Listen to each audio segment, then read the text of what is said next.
All right, hello everyone. My apologies for the late start. We unfortunately had a massive distributed denial of service attack against our servers, and saturated all of our data lines. Like basically hundreds of gigabits of data were saturated.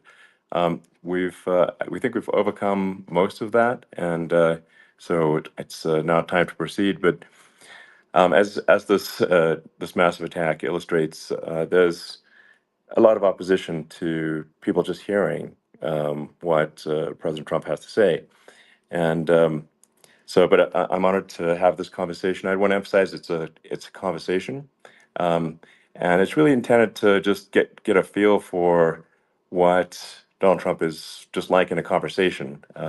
It's hard to catch a vibe about someone if you just don't hear them talk in a normal way. And when there's an adversarial interview, like no one's themselves in an adversarial interview. Um, and this is really aimed at kind of open-minded, independent voters who just trying to make up their mind.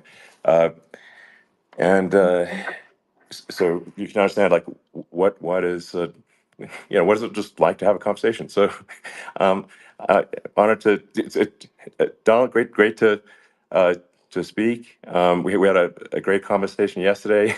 As you mentioned yesterday, if we could just record that conversation and post it, it would have been excellent. And I hope we can have something like that today.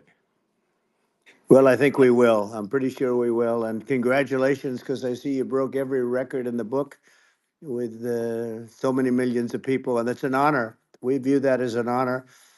And then you do want silencing of certain voices. Usually, those are voices that have something to say that are constructive, oftentimes constructive. And Yeah. so we have to consider it an honor. But congratulations on breaking every record in the book tonight. That's great. Well, thank you. Um, well, I mean, maybe we could start off with, the assassination attempt, which was an incredible thing. And I have to say that, your actions after that assassination attempt were inspiring. Um, you, instead of shying away from things, instead of ducking down, um, you were pumping your fist in the air and saying, fight, fight, fight. And I think that's, I mean, the president of the United States represents America, and I think that is America. That is strength under fire, and so that's a big a part of the reason why I was excited to endorse you as the president of the United States for having another term here. Is that was just incredibly inspiring. But I mean, what was it like for you? Not pleasant, I have to Not be honest. pleasant. I said Yeah. there was I blood. I mean, had being more shot is blood. not much fun. I didn't know I had that much blood. The doctors later told me that the ear is a place that is a very bloody place if you're going to get hit.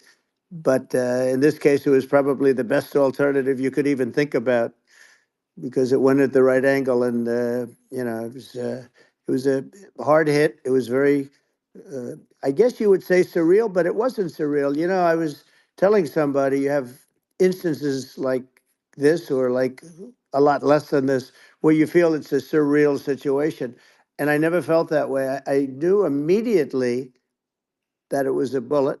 I knew immediately that it was at the ear, Yeah. and because it hit very hard, but hit the ear. And I also heard people shout, "Bullets, bullets!" Get down, because I moved down pretty nicely, pretty quickly, and we had bullets flying right over my head after I went down. So I'm glad I went down. The bigger miracle was that I was looking in the exact direction of the shooter, and so it hit me at an angle that was far less destructive than any other angle. So that was the miracle. That was Yeah. for those Split people that second. don't believe in God. I think yeah, we got to all start thinking about that. You have to, I'm a believer now. I'm more of a believer, I think, and a lot of people have said that to me. A lot of great people have said that to me, actually. But it was amazing that I happened to be turned just at that perfect Yeah. angle, and all because I put down a chart on immigration that showed that the numbers were so great. I love that chart I even mean, more maybe it's now a that I sign. open it. Maybe Yeah, that's a sign, you know. it's an immigration sign. You But highlighted a serious issue, and yeah, at that moment, that's right. the bullet missed your, you know, hit your ear, but you know, missed your head. I mean, Well, you know, the yeah, amazing thing is that the sign, I said, bring down that sign on immigration. And it was literally about an eighth of a second where it would be good. And after that, it was going to yeah, be a disaster, no matter which way you were facing. But it just had that perfect angle, which was yeah, exactly at this shooter. Very sad situation.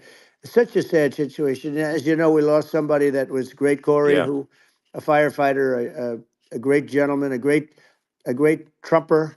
He was just a fantastic family and a fantastic man. And a friend of mine came up, Elon, and said, "I'd like to give the family some kind of help." And I said, "All right, that's great." He said, "Do you mind?" I said, "I don't mind at all." And he wrote out a check for $1 million, gave it to the wife. And, you know, she said, "This is really nice, but I'd rather have my husband back," which is a nice thing for sure, somebody to say, to be honest. She's great. The family is great. And we raised a lot of yeah, money for them and for two other gentlemen are unbelievable people also. They were hit really badly. They thought they were not going to make it, and they did. The doctors in the Butler area, I tell you, they were incredible. They saved the two, and they were really hit tough, both of them yeah, equally.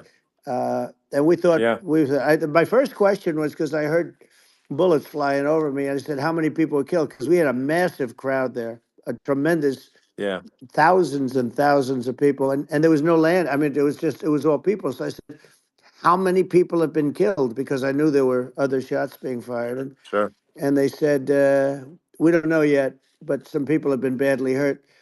And I have to give the Secret Service sniper, they call him, or sharpshooter, but sniper, yeah, because he didn't know there was a problem. He's an extraordinary shot, obviously, and he didn't know there was a problem. And he was yeah, able to pick it all out within 5 seconds. And he used one bullet from very far away, I guess probably about 400 yards. The shooter was 130, but yeah, he was on the opposite side of the field and the podium, and he saw the smoke and the flame from the gun, immediately recognized it, and immediately took a shot. And it was one perfect shot from very far away. And if he didn't do yeah, that, Elon, he would have. I mean, if he would have, a lot of people, a lot more people could have been sure, badly hurt and killed. So yeah, I have to absolutely, take my hat off to him because that's also a surreal. You know, he's been with them for 23 years, and yeah, he's never had anything like this. And all of a sudden, he has to act, and it's a very tough thing to sure, act and to be shooting somebody. But he saw the gun, saw the smoke, saw the flame from the gun, very far away. I obviously has very good eyes. He's got very good vision, which I assume you have yeah, to have in that particular work. But he took absolutely, aim very quickly, and they say it was approximately 5 seconds from long range, yeah, one bullet. If that didn't happen, yeah, because the shooter had a lot of bullets, he had a lot of cartridges up sure. there with him, so could have Well, been very. I mean that's clearly you know, you know, he was very confident in taking that shot to stop the attempted assassination.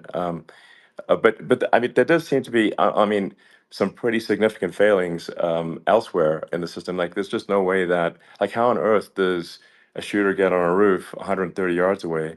Um, that seems crazy. I think most people people are wondering how on earth could such a thing happen? Well, I view it as two ways. There should have been nobody on the roof. There were people, Yeah, because there were so many tens of thousands of people there. There were people that were seeing him, and there was one woman with a red shirt and right. Trump all over I it, saw and the she's video. and she's screaming, "That guy's got a gun!" You saw it probably. Yeah, yeah, There's yeah. a No, I guy saw the up there video. with a So I gun. mean, it's like I guess, I mean, for my part, and I think probably many members of the public are wondering how the heck are, you know, basically people wondering by it, pointing out there's a guy on the roof with a gun, Yeah. and they're seeing it, but somehow it's not being addressed. That does seem Yeah, crazy. well, they're going to learn from this. The communication between the local police, who sort of had an idea, and then ultimately a man lifted himself up to the roof, could barely do it because he was pulling himself up, and Yeah, he saw the man with the gun. The man with the gun pointed the gun at him. He thought he was probably going to get shot, but he was like pulling himself up, and because of that, he couldn't get to his gun, and he fell down. Actually, very badly hurt his leg, his ankle. I hear very badly, but okay. he fell down, and he did. From what I understand, he did say there's a guy up there with a gun, and the shooting started very quickly after that. I think it forced the shooter to go maybe quicker. He was supposed to be a very good shot. Yeah, My sons, Don and Eric, they can't believe what happened, but they said from 130 yards, a bad shot would hit that target almost every time. They said it's like in golf, yeah, sinking a 2-foot putt. yeah. It's not a tough No, shot. it's not a long shot. The Secret Service person had the long shot. He had a triple the Yeah, distance actually. So it was a terrible thing. Look, it's hard. I have to say this about the Secret Service. When I went down, and I went down based on I think they're screaming, but other people also, because people saw this happen. You had so many people. One of the miracles was that nobody ran. I mean, if a gun goes off, the crowd yeah, control people showed us this. When guns go off, and it does happen in stadiums at a soccer match or some kind of a match, everybody flees. They call it a stampede, like cattle. But everybody, and a lot of yeah. people get killed with those stampedes. We had Sure. more people than you'd have at some of these matches or these games, and nobody left. You had a small group behind us in the grandstand, and that was full. And you look at it as it was taking place, and normally they'd be running. They didn't leave. They saw that I was hurt. They saw a lot of blood, and they saw that I went down, and it's almost like they wanted to be with me. Well, out front, you had thousands, tens of thousands of people. As far as the eye could see, you had people in Butler, as far as the eye could see, and uh, Yeah, and a lot of press too. There was many cameras on watching this. It's what makes it so different, because normally things happen that aren't good, but you never have a picture of it. Here we have all these cameras shooting it, so yeah. sort of amazing. But one of the interesting things was that you didn't have anybody flee, you didn't have anybody stampede, Sure. nobody. And there were some people behind me. They stood up and they're looking like, I mean, I'll tell you, Yeah, you yeah. want to have them in a foxhole with you. I want to meet some of those people, Sure, because sure. it's so different from what you heard. But so I was down, but the Secret Service Yeah, guys, there were bullets flying right over my head. You could hear them go whizzing, yeah, and these guys came jumping on top of me, and a young lady, Kate, uh, would jump. They moved so fast, and let me tell you, that took tremendous courage. Now there was a lack of coordination. There was, obviously everybody understands that somebody that building should have been covered, and yeah. I mean, that was I the think big that thing. like, I mean, looking at the aerial views, that building would be like the number one spot for a sniper. I mean, it's like the if you were to pick like what is the favorite place, what if you so if the goal is to assassinate, what's your favorite spot? That building, the You're roof of that right. building would be number one. That would have been the spot. It's like you can ask for a better No, location. It's like number no, that one. would have been the spot. Um, You know what people think yeah, is when the local policeman, who, by the way, he really he did what he was supposed to do. He couldn't hold on any longer. And then when he got yeah, his head just peeking above, this guy standing there with a gun at his head. And when he fell down, again, hurt his ankle very badly, but he was making the calls. But what happened is the firing took place very soon. So what they yeah, think is that this guy ran to his site, which he had all planned out with the gun. He ran to the site and he started shooting fast, and maybe that's why he sort of missed. I mean, he uh, yeah. But he as you got say, me, but he it would have could have hit. If been I it mean, could have been a much yeah. bigger problem. But he totally would have hit if you hadn't turned your head. So like there was a it was a very near thing. It was a So, miracle. If I hadn't um, turned my head, yeah, I would not be talking to you right now. As much as I like you, exactly. I would not. Yeah, I would well, not be talking to you. maybe talking to me from another realm, perhaps. Yeah, that's Um, right. We'd be talking from a so different place. But it was a it was a very terrible experience. The Butler Hospital, they did such a great job. The doctors were so good. Everybody was so good. There was a mistake. If somebody knew, because people were hearing that, there was just a bad feeling that there was somebody was around. You know that story now. It's been pretty yeah, well. yeah, And yeah, if somebody could have said, because they've oftentimes said, like there'd be a lightning storm or something, because I've done, I think, over 300. I think I did a lot more than that, but we did a lot. And oftentimes they'll say, sir, could you wait 10 minutes, please? Sir, could you wait 20 minutes? There's a storm overhead or lightning or something, right? And yeah, that happens yeah, often. And this would have been a perfect time for that to have happened, but it yeah. didn't it didn't get coordinated. That was the problem. Well, it was your. I think your actions in the heat of fire, and like what I found admirable there was that you can't fake bravery under such circumstances. The courage is instinctual, or it is not. It's not a rehearsed action. And so I just want to say that I think a lot of people admire your courage under fire there. And Well, yeah, so thank you very yeah, much. I appreciate it. I didn't think of it. I just wanted to get up and I wanted to stand up. I wanted to let people know, I felt I was good when they were on top of me, covering me, actually, very much covering me, and very bravely. But I wanted to get up. I said, I want to get up. And they wanted, they have everything there. They wanted stretcher. I didn't like the stretcher, and I knew I was hit in the ear, but I knew I wasn't hit anywhere else. They felt I was hit someplace else yeah, because it was such a lot of blood, and they were sure that I was hit someplace else. And they were saying, "Sir, you were hit in more than the ear." I said, "Nope, I was hit in the ear. I want to get up. Let me get up." And so I got up, and the crowd didn't know what to think. I mean, this was so many people, and you could see they were confused. They didn't know what to think. And I wanted to let them know I was okay. It was very important for me to let them yeah, know that. And they went wild. You've seen the after. They didn't go wild when I yeah, got up because they didn't know, was I alive. You really couldn't tell when I stood up before the hand, before the fist in the air. Uh, they didn't know if I was alive. Nobody did. And when I put the fist up, they were just relieved and happy and thrilled, and the place went crazy. It was pretty amazing. yeah. It was a Well, terrible thing, but it it was was really nice. incredibly moving. Yeah. Well, and I mean, speaking of the sort of slide that got you to turn that saved your life, really, was the illegal immigration Right, slide.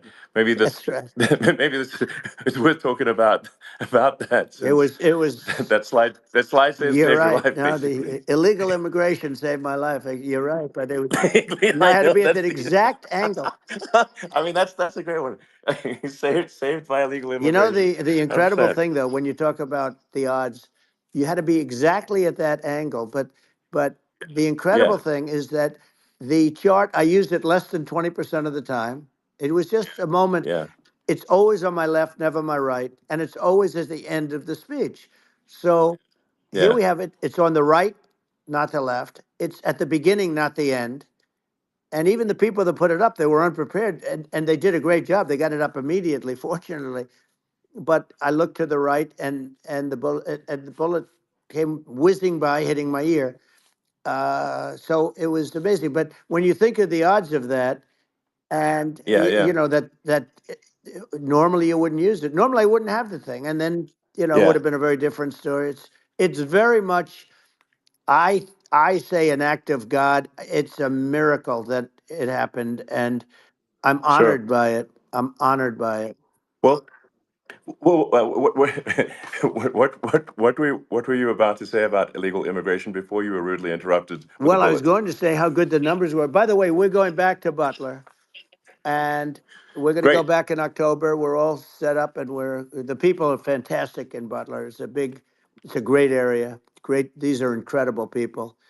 like the three that, in the case of Corey, killed, and the other two, the families are. I got to know them a little bit, and the families are great. But we're going back to Butler, and I think I'll probably start by saying, as I was saying, As, yeah, as you were prior to saying, being so exactly. So, horribly interrupted. yeah, But yeah. So rudely interrupted by an yeah, assassination so I was. attempt.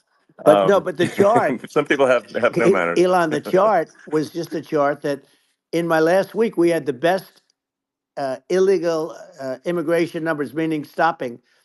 It was at the lowest. You've seen the chart. It's become quite a famous Yeah, chart, yeah, but that was the lowest yeah. point ever recorded. It was a really, I mean, I was very proud of those numbers. And then you see what happened with these people, Kamala and Joe. You see what happened. They just let it go. I had remain in Mexico policies. I had all these different policies that was so good. Uh, Guys like Tom Holman and Brandon Judd from Border Patrol. All these are all people that they've been on television. They says the best numbers we've ever had. We had so many different checks, catch and release in Mexico, not the United. We had catch and release in the United States.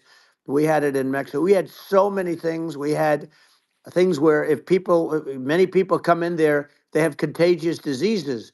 We had everything passed. If you have a contagious disease, I'm sorry, but we cannot allow you into the country. So we were setting Yeah, literally records, and I all I was doing is showing that, and I use it sometimes, sure. and in this case, I'm glad I used it. I can tell you that, but they were fantastic numbers. But I'm going to sleep with that chart always.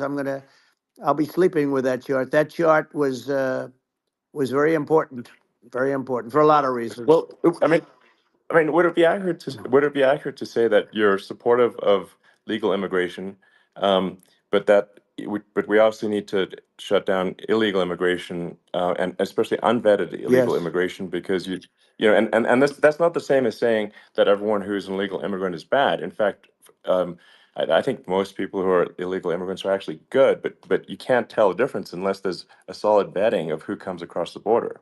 Does that accurately 100%. represent your position? I say it Okay. very simply. They have to come in legally. They have to be checked Yeah. because look, Kamala was the border czar. Now she's denying it. Everything that I do, she's Yeah. saying she was strong on the border. We're going to be strong. Well, she doesn't have to say it. She could close it up right now. They could do things right now. It's horrible. Uh, no tax on tips, and all of a sudden she's making a speech and there will be no tax on tips. I said that months ago. And by the way, they had just the opposite. They had not only tax on tips, but they hired 88,000 IRS agents, and many of them were assigned to go get waitresses and caddies and all of this on tips. They have a policy. They had a policy that they were really going to go after you and were really harassing people horribly.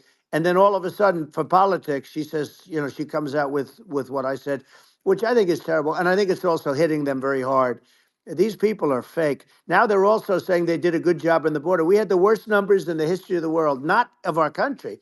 There's never been a country in history that has had a catastrophe like this. We've had, I believe, and I think you believe this too. You hear 12 Yeah. million, 13.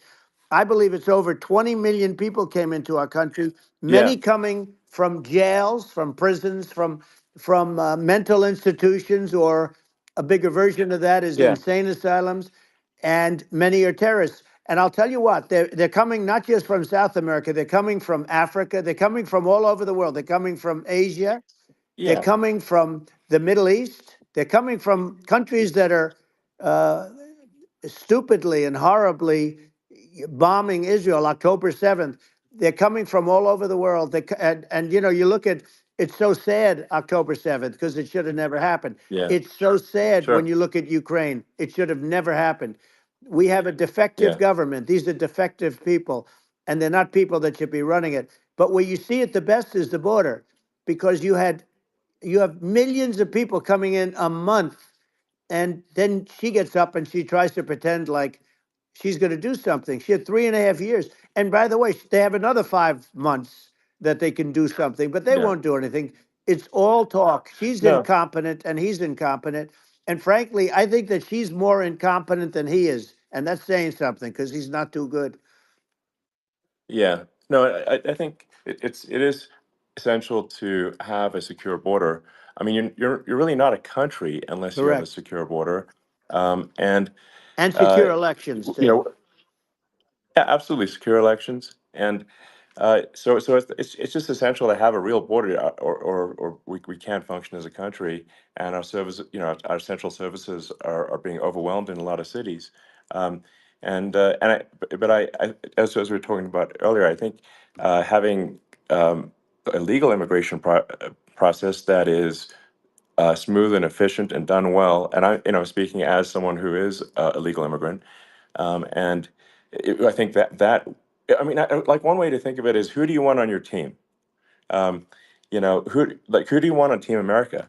And I think we want to just say, okay, we want to let in people who are gonna, be great contributors to our society and to our economy, Right. and who do you want on the team? And it's not to say that, like in my opinion, actually, I'd say like probably most of the illegal immigrants actually are actually good, hardworking people. That's my opinion, but some are not, and you just have this sort of adverse selection process where, if somebody's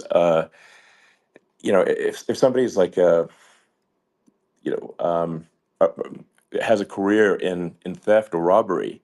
I don't understand what's taken them so long to get here, because we're such a target-rich environment.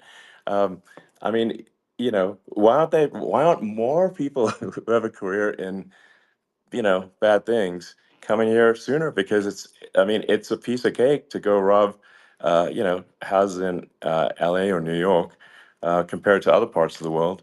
And in a lot of places in America, if you try to stop the person who's robbing you, you'll be arrested. Yeah.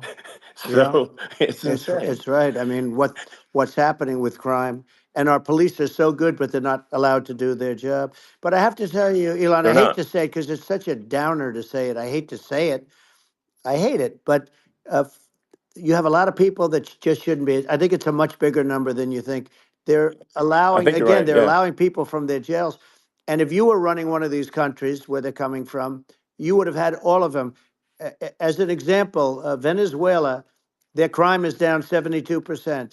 They're taking their drug dealers, they're taking, frankly, their prisoners, they're emptying out their prisons. They're taking their criminals, their murderers, their rapists, and they're Yeah. delivering them into But the. that's what Castro did Yeah, that. well, he did on a much smaller scale. Yeah. It was a much smaller Yeah. scale. But this is a massive scale because this is being done worldwide. But here's what's happening: crime all over the world is down. And wait till you see the numbers that we have. This is migrant crime. This is crime that's going to be. Yeah. And I saw it today in New York where somebody was knifed with raped the girlfriend of a man that stood there watching in New York in one of the shelters and started Sure. pulling out the knives, and bad things happened today. But this is happening every day. These are rough people. These are people that are in jail for Yeah. murder and all sorts of things, and they're releasing them into our country, and they're telling them, if you come back, we're going to kill you. We're going to give you the death penalty or kill you. So they don't want to come back. But these are rough people. Yeah. These are criminals that make our criminals look like nice people, and it's horrible what they're doing.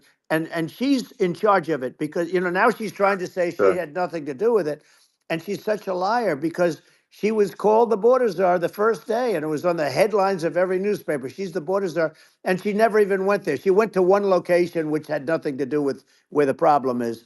She went in and out, I Right. guess, because she was getting a lot of pressure, Yeah. but Yeah. had nothing to do where the problem Yeah. is. But she was Well. the Well. border czar, and the people Yeah. Yeah. can't allow them to get away with their disinformation campaign. Now she's trying to say that she wasn't.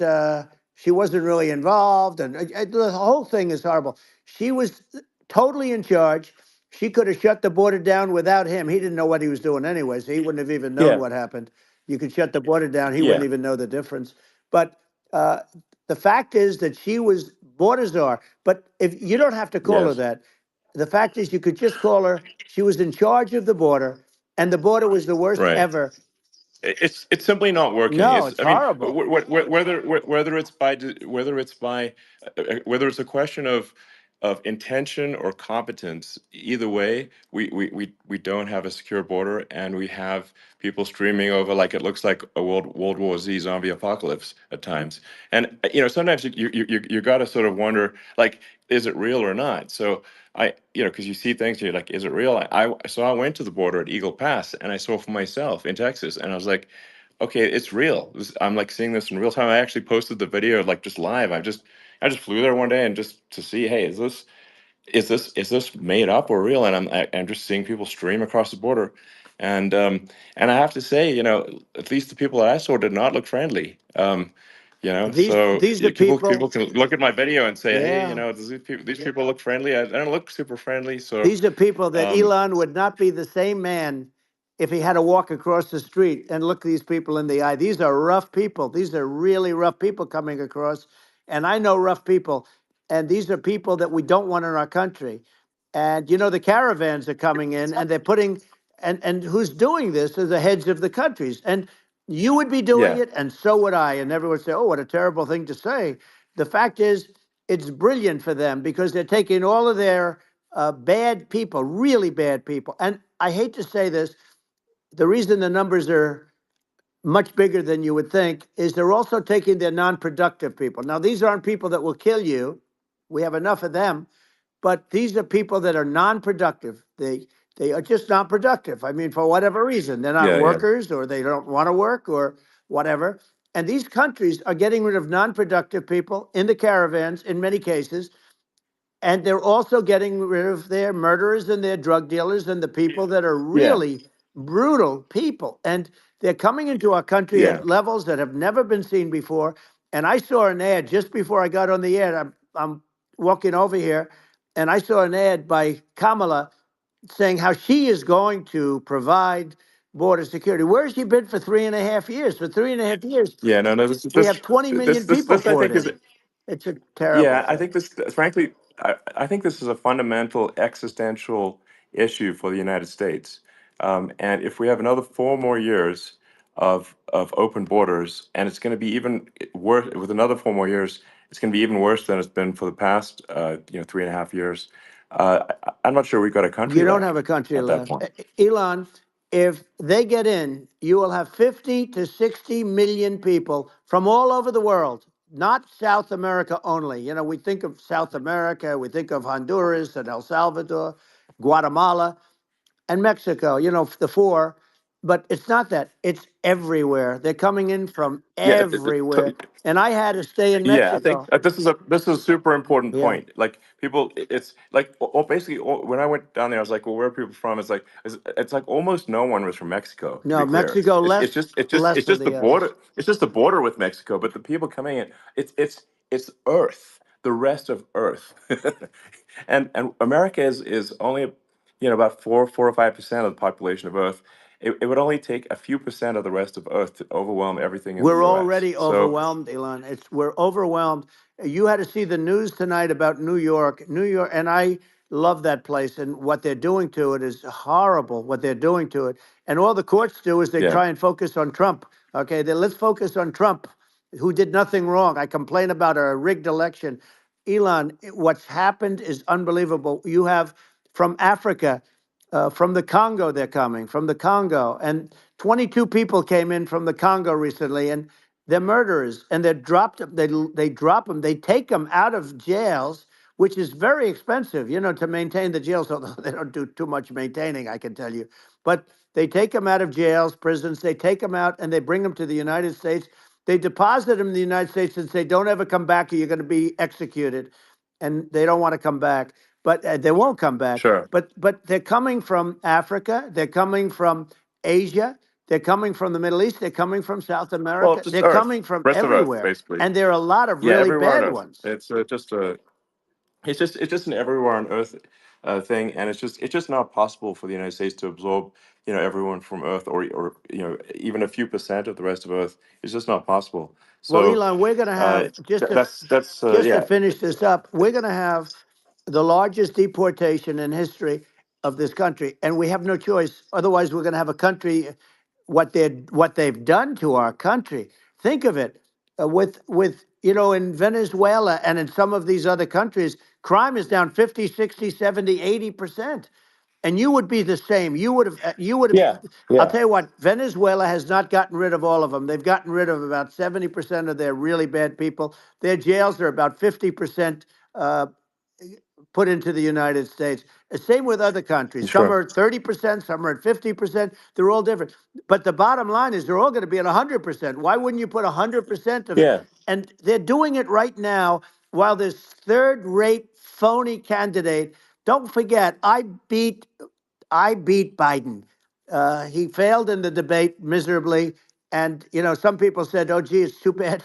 It's too bad he did so badly, or I did well in the debate. The first night they said, wow. One of the people at CNN said that was the greatest debate performance I've ever witnessed. And then 2 days later, they didn't talk about that. They just said he was bad.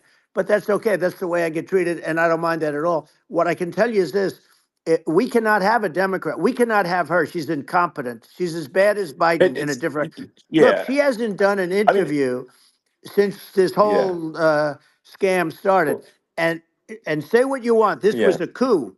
This was a coup of a president of the United States. He didn't want to leave, and they said we can do it the nice yeah. way or we can do it the No, hard way. yeah. Not, I mean, they just took him out back behind the shed and basically shot him. Oh, what they did Biden. with this guy, So and I'm no yeah. fan of his, and he was a horrible president, the worst president in history. And one of the reasons he was so bad, first of all, the Israeli attack would have never happened. Russia would never have attacked Ukraine, and we'd have no inflation. And we wouldn't have had the Afghanistan mess, if you think of it, Well, and we wouldn't have had yeah. Afghanistan. But we think of it, Well, yeah. you take a few of those events away, and we have a different world. We would also have No, no no, you're. Yeah. inflation was caused by oil.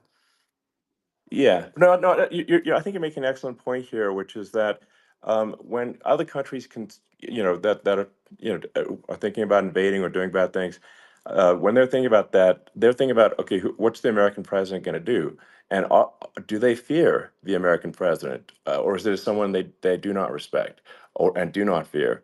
And I think they would they rightfully be. I mean, look at the footage of the assassination. They're like, okay, you know, uh, President Trump is like, don't mess with me.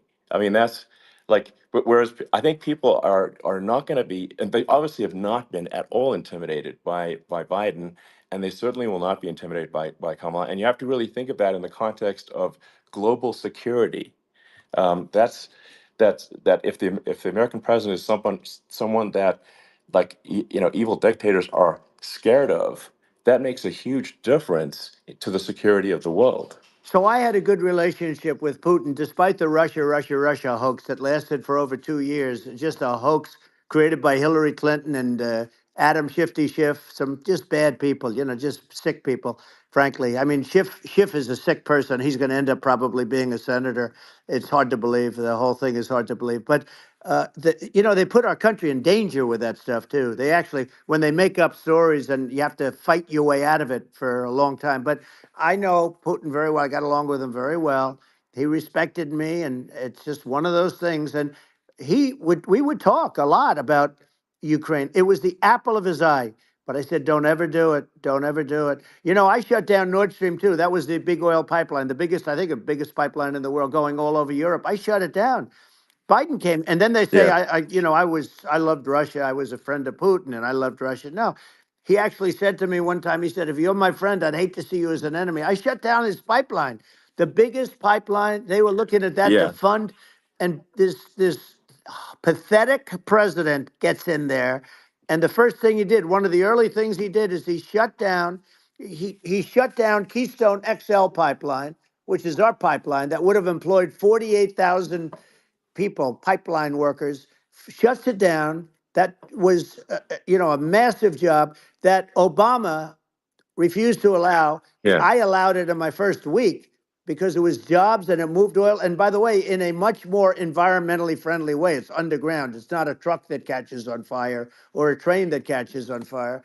But think of it. He shut down the uh, XL pipeline, the Keystone XL pipeline. He yeah. shuts that down and he approves the Russian pipeline, Yeah, it doesn't make any right? sense. It's like it's inconsistent.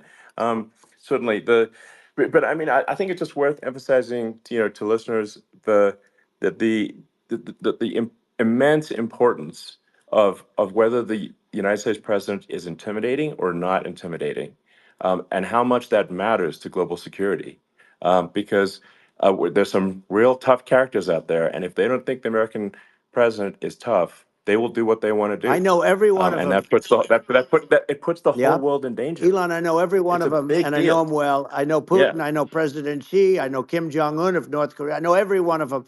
And let me tell you, people will say, "Oh, this is terrible." He said, "I'm not saying anything good or bad. They're at the top of their game. They're tough. They're smart. They're vicious, and they're going to protect their country. Whether they love their country, they probably do. It's just a different form of love, but they're going to protect their country. But these are yeah, tough people at the top of their game. And when they see a Kamala or when they see Biden, Sleepy Joe, they can't even yeah, believe it. They can't believe this happened. All the stuff that you're seeing now, all the horror that you look at Israel, they're all waiting for an attack from Iran. Iran would not be attacking, believe me. You know, when I was there, and I say it with respect because I think we would have been good with Iran. I don't want to do anything bad to Iran, but they knew not to mess around. Iran was broke because I told China, if you buy from Iran oil, it's all about the oil. That's where the money is. But if you buy oil from Iran, you're not going to do any business with the United States. And I meant it. And they said, we'll yeah, pass. yeah. They didn't buy oil. Other countries, likewise, Sure. you want to buy, you're not doing business with the United States. And they were at a point where they had no money for Hamas, they had no money for Hezbollah, they had no money for any of these instruments of terror. And it was amazing. In fact, there were articles when I was leaving, which is hard to believe, actually, especially when you look at what's happened to our country. Our country is so bad right now. It's such a different place. We were respected. Think of it. 4 years ago, we were so respected to a point where when I said don't buy oil, they didn't buy oil, but they had no Yeah, money, yeah, and Israel would have never been attacked. It is zero chance. And again, I said to Vladimir Putin, I said, don't do it. You can't do it, Vladimir. You do it, it's going to be a bad day. You cannot do it. And I told him things that what I do, and he said, no way. And I said, way. And you know, it's the last time we ever had the conversation. He would never have done. I got along well with him. I hope to get along well with him again. You know, getting along well with them is a good thing, not a bad thing. I got along well with Kim yeah, Jong Un when I met with President Obama just before entering. You know, it's a sort of a ritual. And I sat down with him and we talked. It was supposed to be for a very short period of time. It turned out to be a long period of time. I said, "What's the biggest problem?" He said, "North Korea." I had that problem worked out very quickly. It was nasty at the beginning with Rocket Man and all the different things, yeah. but all of a sudden I Those got a some those call. those some Oh, those were some epic tweets, by the way. yeah, they Those were were no, like they were epic absolutely. everything. He said that he has a red button on his desk. I said, I have a red button on my desk too, but my red button is much bigger and my red button works. And then I called him Little Yeah. Rocket Man of Little Rocket Man. Anyway, here's the bottom line. All of a sudden I got a call from him and they said they want to meet. They want to meet me. And we met, Yeah, as you remember, we met in Singapore. We met also in Vietnam. And I got along with them great. We were yeah. in no danger.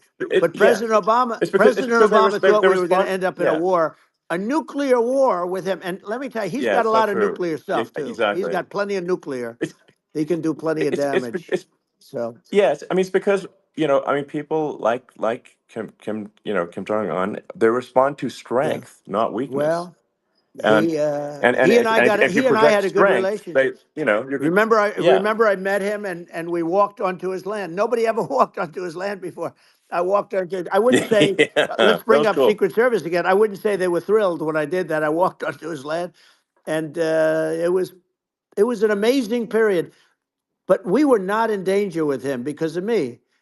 I always Yeah. say that we have enemies on the outside and we have enemies on the inside. We have some really bad people in our government and people that are and controlling of the people. I mean, I'd mention names, but I really don't want to give them the credit. But we have some really bad, and I say they're more dangerous than Russia and China. If you have a smart president, a president that gets it, we are not in danger from those countries because they need us and they need our help. I mean, we forced Obama, if you think about it, Obama and Biden and Bush to a certain extent, in all fairness, forced Russia and China together. And if you're a history student, the first thing you learn is you cannot let Russia and China align. But then they also got, if you take a look, Iran, and they have North Korea. That's, they call it the axis of evil. In the old days, you had the axis of evil. Here we have a modern day axis of evil. These are powerful countries, very heavy nuclear, which is the biggest threat. Yeah. The biggest threat is not global warming, where the ocean's going to rise one eighth of an inch over the next 400 years. And you'll have more oceanfront property, right? The biggest threat is not that. The biggest threat is nuclear warming, because we have 5 countries Well, now that yeah. have significant nuclear power, and we have to not allow anything to happen with stupid people like Biden. Biden did something with Russia.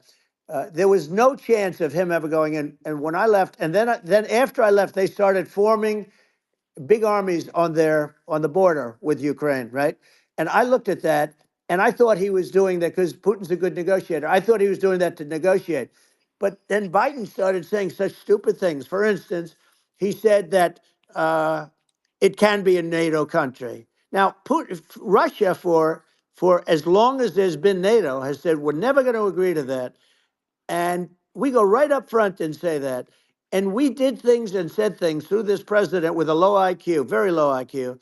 He had a low IQ 30 years ago, by the way, but now he might not even have a IQ at all. There's nothing on the board that goes this low. He said things that were so stupid that war would have been that war had zero chance of happening if I were there. Zero chance. He was saying everything Yeah. the opposite. Everything the opposite. And it's so sad because many more people have been killed in Ukraine than you read about. You don't read about how bloody it is and how disaster. Hey, Sure. look, just in the two armies, you lost 500,000 people. And Yeah. Ukraine's It's having a hard time. Ukraine, I don't know if you saw yeah. the article recently, and it's true. You don't hear the true story, but if you think about it, Russia's gone. Russia defeated Germany with us, and they defeated Napoleon. They've been around a long time. They're a big fighting Yeah. force, Sure. and it's Of course. very unfair. And Ukraine now doesn't have enough men. They're now using young men and very old men to fight, and we're in a very bad position. And I'm not going to blame exclusively, but I can tell you I could have stopped that, and a smart president could have stopped that. It wouldn't have happened. But we had a Yeah. man that actually made it. It made it more prevalent. It was so bad. The words that he was using, the stupid threats coming from a stupid face that he was using. I said, this guy's going to cause us a war. He's going to cause us. And let me tell you, Yeah. it can Yeah. lead to World War III. That can lead to World War III. The Middle East can lead to. We have numerous places that could end up in a Yeah. World War III right now for no reason No, whatsoever. I think you're right. I think people underrate the risk of World War III, and it's just when you're looking at the risk of global thermonuclear warfare, it's game over for humanity, and that's it's something that people have, I think, after the end of the Cold War, people have become complacent about, but they actually have forgotten that there are currently a lot of nuclear missiles that have targeting parameters for the United States from other 100%. countries. And one of the things And we're going to do is it's we're going to yeah, build an iron dome over us. Israel has it. We're going to have the best iron dome in the world. We need it, and we're going to make it all in the United States. But we're going to have protection, because it just takes one maniac to start something. We're going to have protection, and we're going to have. Why shouldn't we have an iron dome? Israel has one.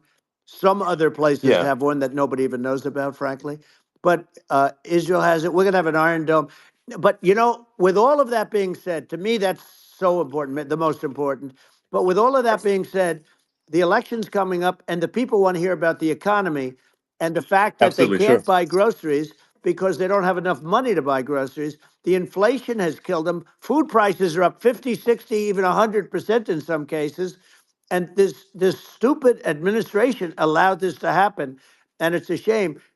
And that's the thing that people most care about, in my opinion. They care about the border a lot. And we discuss the border at great length. It's nice to have a Yeah, yeah, forum like this where I can discuss something at length. And by the way, you think Biden could do this interview? Do you think that Kamala could do this interview? They would take a pass on no, they you. could not. So they don't need Elon. They don't need Elon screaming out questions. It's pretty sad when you think that somebody that does this for a living can't answer a question or is afraid to do an interview. And in her case, with a very friendly interview, she's got all friendly interviewers. It's pretty sad. Yes, But the absolutely. big thing now is the Well, economy, Elon. yeah, And as much as yeah, I mean, I view nuclear as the single most important thing, but a lot of people don't. A lot of people don't understand that. But it doesn't have to. If I understand it, that's all you need. Because if I was president, you're not going to have that kind of a problem. But the thing that they really is making them angry is what Kamala and Biden have allowed to happen to the economy. It's a disaster with inflation. The inflation, it yeah, doesn't matter what you make. The inflation is eating you alive. If you're a worker or if you're just a middle income person, you can't afford. 4 years ago, 5 years ago, people were saving a lot of money. Today, they're using yeah. all their money and borrowing money just to live.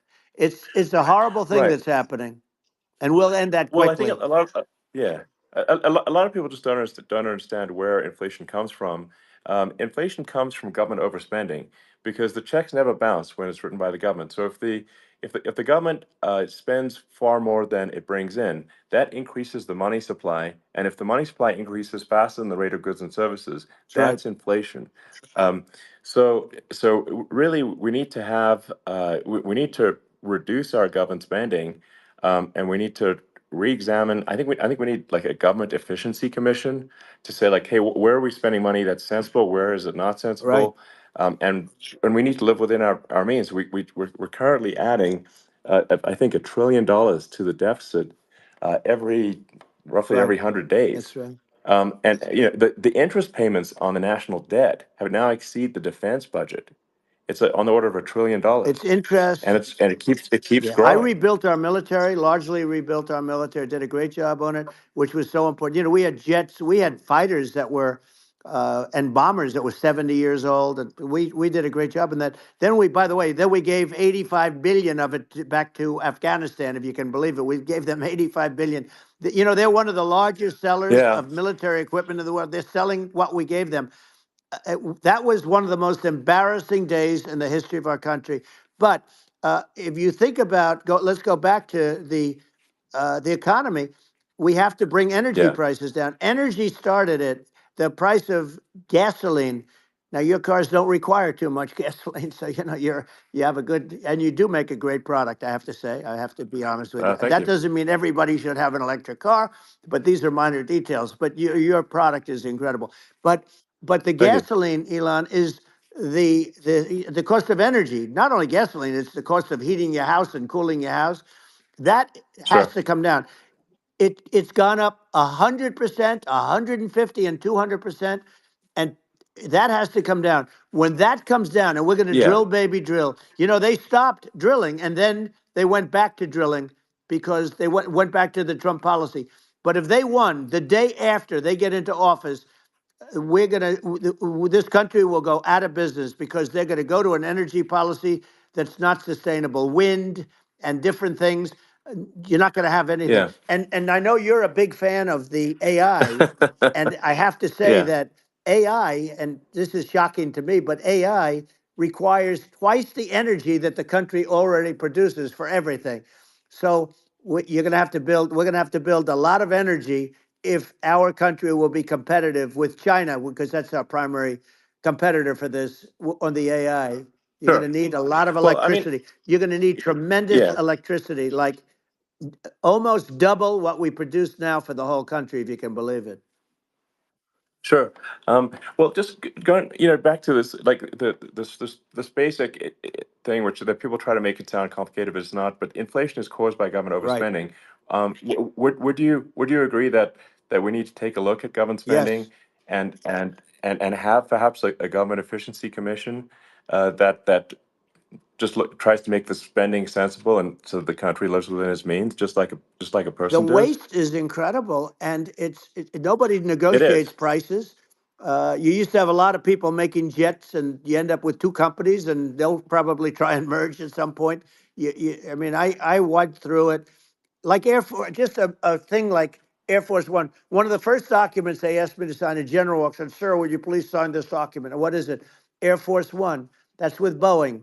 which is basically two planes, two 747s, and the price was Yeah. $5.7 billion for two planes. Now they're Wow. highly sophisticated. That's They're insane. even nicer than your plane, okay? But much more sophisticated. They're very. I won't say what's on it, but they got a lot of stuff on it. Anyway, but it's Sure. 5.7.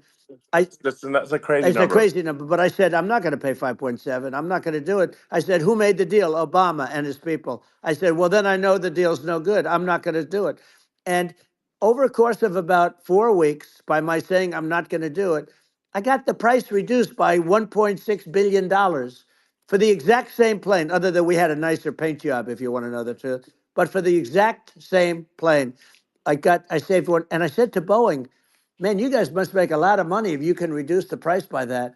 But now what I do hear is that they're going back to the Biden administration and wanting big cost overruns, because they see these dopey suckers in there and they'll end up getting some of the money back. But I shaved it by $1.6 billion for the exact same plane. And you can now take that and multiply that out times thousands of other Exactly. items. And Multiply it by yeah, a the zillion, numbers are and yeah, yeah. astronomical. I agree with you. Well, I mean, if so, I think it would be great to just have a government efficiency commission that takes a look at these things and just ensures that the taxpayer money, the taxpayers' hard-earned money, is spent in a good way. I'd be happy to help out on such a commission I'd love if it. it were formed. Well, you're the greatest cutter. I mean, I look at what you do. You walk in and you just say, "You want to quit?" They go on Yeah. strike. I won't mention the name of the company, but they go on strike, and you say, "That's okay. You're all gone. You're all gone." So every one of you is gone, and you are the greatest. You would be very good. Oh, you would love it. But if you look at Argentina. Well, I'd be happy to Yeah, by help the way, out. congratulations. I Yeah. just looked at the number of people that are listening to you and I chat. We'll call it a chat. But Yeah. congratulations. This is very good. I mean, it's great. And you're an interesting character. The new head of a place called Argentina, and he's a big, Malay's awesome. he's great. And Yeah. he's a big MAGA fan, that he ran on MAGA. And he took it to an extreme too. He ran on MAGA, and I hear he's doing really a terrific job. It's called Make Argentina Great Again. It worked out perfectly. He came in, he bought a lot of hats, he brought everything, but he's doing a big job. He really cut. And I'm hearing Yeah. they're starting to do pretty well. Inflation's getting down. They had like Yes, exactly. 2,000%. And they had inflation like not normal inflation. They had the real deal. But we're going to Yeah. have that pretty soon. We have, I think we Yeah. have the worst inflation we've had in 100 years. They say it's 48 years. I don't believe it. I think we have the worst. They Yeah. don't include a lot of the items that should be included. You know. Yeah. Well, it's just from government overspending and not spending taxpayer money Yeah, effectively, and having just like so many departments, you can't even name them all.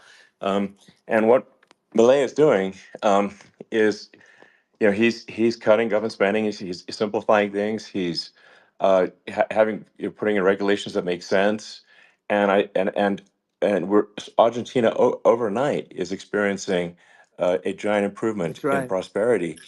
But it's also a lesson for the United States, which is that um, Argentina used to be one of the most prosperous countries in the world. Um, That's right. in the like in the 30s, 40s, and because of bad government policy, it ruined the country. And if you take Venezuela, for example, Venezuela should be incredibly prosperous. They have phenomenal reserves of everything, oil, everything, and it should be prosperous. But if the government's wrong, it impoverishes the people. And so I think we should not be complacent in the United States in thinking that and taking our prosperity for granted, because if with bad government policy, we can run the country into the ground. And that's just something people should bear in mind. Don't take prosperity for granted. Well, think of education. So we're ranked at the bottom of every list of the top 40. We're ranked number 40, number 38. Uh, Norway, Switzerland, Sweden, different countries are ranked good. Actually, China's pretty close to the top. They're a top 6 or 7, but we're ranked at the bottom, almost at the bottom, 38, 39, 40. In other words, horrible. And yet we spend more per pupil than any other country in the world. So we spend more. And what I'm going to do, one of the first acts, and this is where I need an Elon Musk, I need somebody that has a lot of strength and courage and smarts. I want to close up Department of Education, move education back to the states, where Yeah. where states like Iowa, where states like Idaho, not every state will do great, because states that basically aren't doing good now. You look at Gavin Newsom, the governor of California. He he's terrible. He does a terrible job. So he's not going to do great with education. But of the Yeah. 50, I would bet that 35 would do great, and 15 of Yeah. them, or 20 of them will be as good as Norway. Norway is considered great. Uh, you can name them. I mean, just they're so good. Some of Yeah. these countries are so good. But if you go into some of these really well-run states, we have states that don't know what debt is.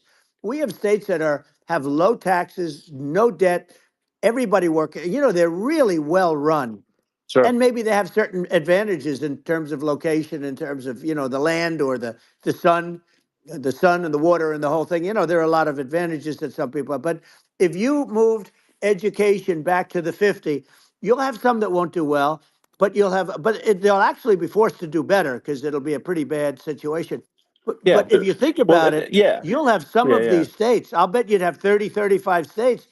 It'll be much better. And you know what it'll cost? Less than Yeah. half what it is in Washington. And Yeah. these people don't care Well, about the yeah. students in these faraway states, and it'd Well, be unbelievable. yeah. I think you're making a good point in that if the states have to if each state has to compete against other states, then people will That's naturally right. move to states where it's better. Well, like Um, California, as we said, it's a badly run state. I could go through. I got so many friends that are in those states, even if they're Democrats. I hate to mention certain states, but Illinois is badly run with Pritzker. He's a real loser. But yeah. but some of these places are just badly run. But it's almost going to force them to run better, and they won't do a good at initially. But you're not going to do worse than you're doing right now. And I would say that the Yeah. cost, you would cut your cost by 50 or 60%. And you'd have a little Yeah. Yeah. monitor. You want to make sure they're teaching English as an example. Give us a Yeah. little English, right? Sure, yeah. Right? No, but I mean, to what? Some of these governors are doing so badly. I mean, they got so many people moving out of their state. They should get U-Haul Salesman of the Year award because they're driving so much U-Haul It's sales. actually It's just amazing. people moving out. Isn't it amazing to you as a businessman that they can even survive? Like Illinois, so many people are leaving, and you wonder, how do they survive? I mean, how do they survive? Uh, I saw where you left California and you moved to Texas. Texas does a great job. But, I Yeah, mean, I just wonder, how do these states survive when big businesses, a big oil company just left California, as you know, and they moved to Texas. How do these big states survive when they lose so many businesses and their taxes are already really high? The taxes are among the highest yeah. taxes. You almost wonder, how do they continue on? And in many cases, the governors don't do a good job, and they're crime-ridden places. You wonder, how do they continue to just go on? It's Well, not a good I think there. situation.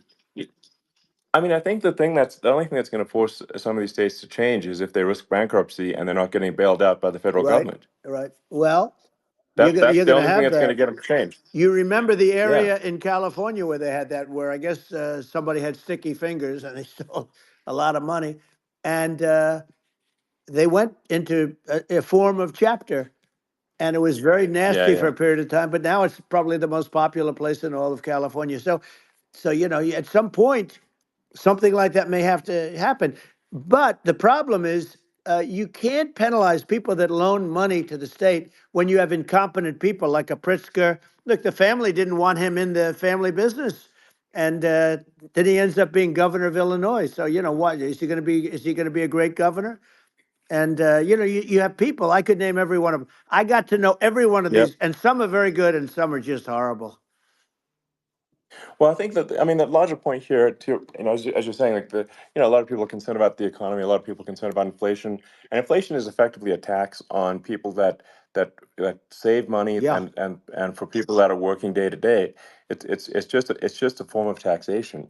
And if we can solve the government spending problem, we'll solve the inflation problem, which means people will have a better standard of living, and Yeah. that's a really big Well, the deal. people that got hurt Um, worst are the people that did it the way they were taught to do it all through, their younger life and their young life and their whole life. The people that saved money and then they got no interest on their money and inflation destroyed them. And frankly, they were almost better off if they didn't do anything like that. I mean, those people have been absolutely decimated, and we're going to bring those people back and help those people. We've got to get the prices down. When I look at bacon costing 4 or 5 times more than it did a few years ago, sure. when you look at some of the food products in grocery stores, people go, they can't believe it. They used to be able to buy a whole cart, and today, a lot of people just don't have the money. They go in and they can't buy anything. They look at Yeah, it's it's. sticker I shock. think They it. call it Yeah, sticker shock, right?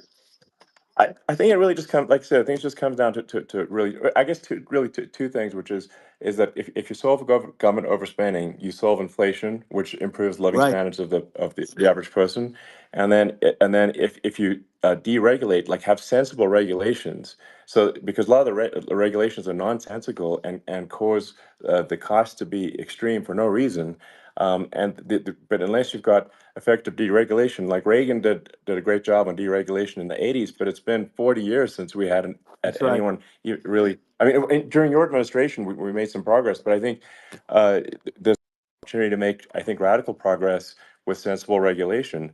Yeah. And Well, if Elon, those two things, yeah, those are the big yeah, we deals. set a record.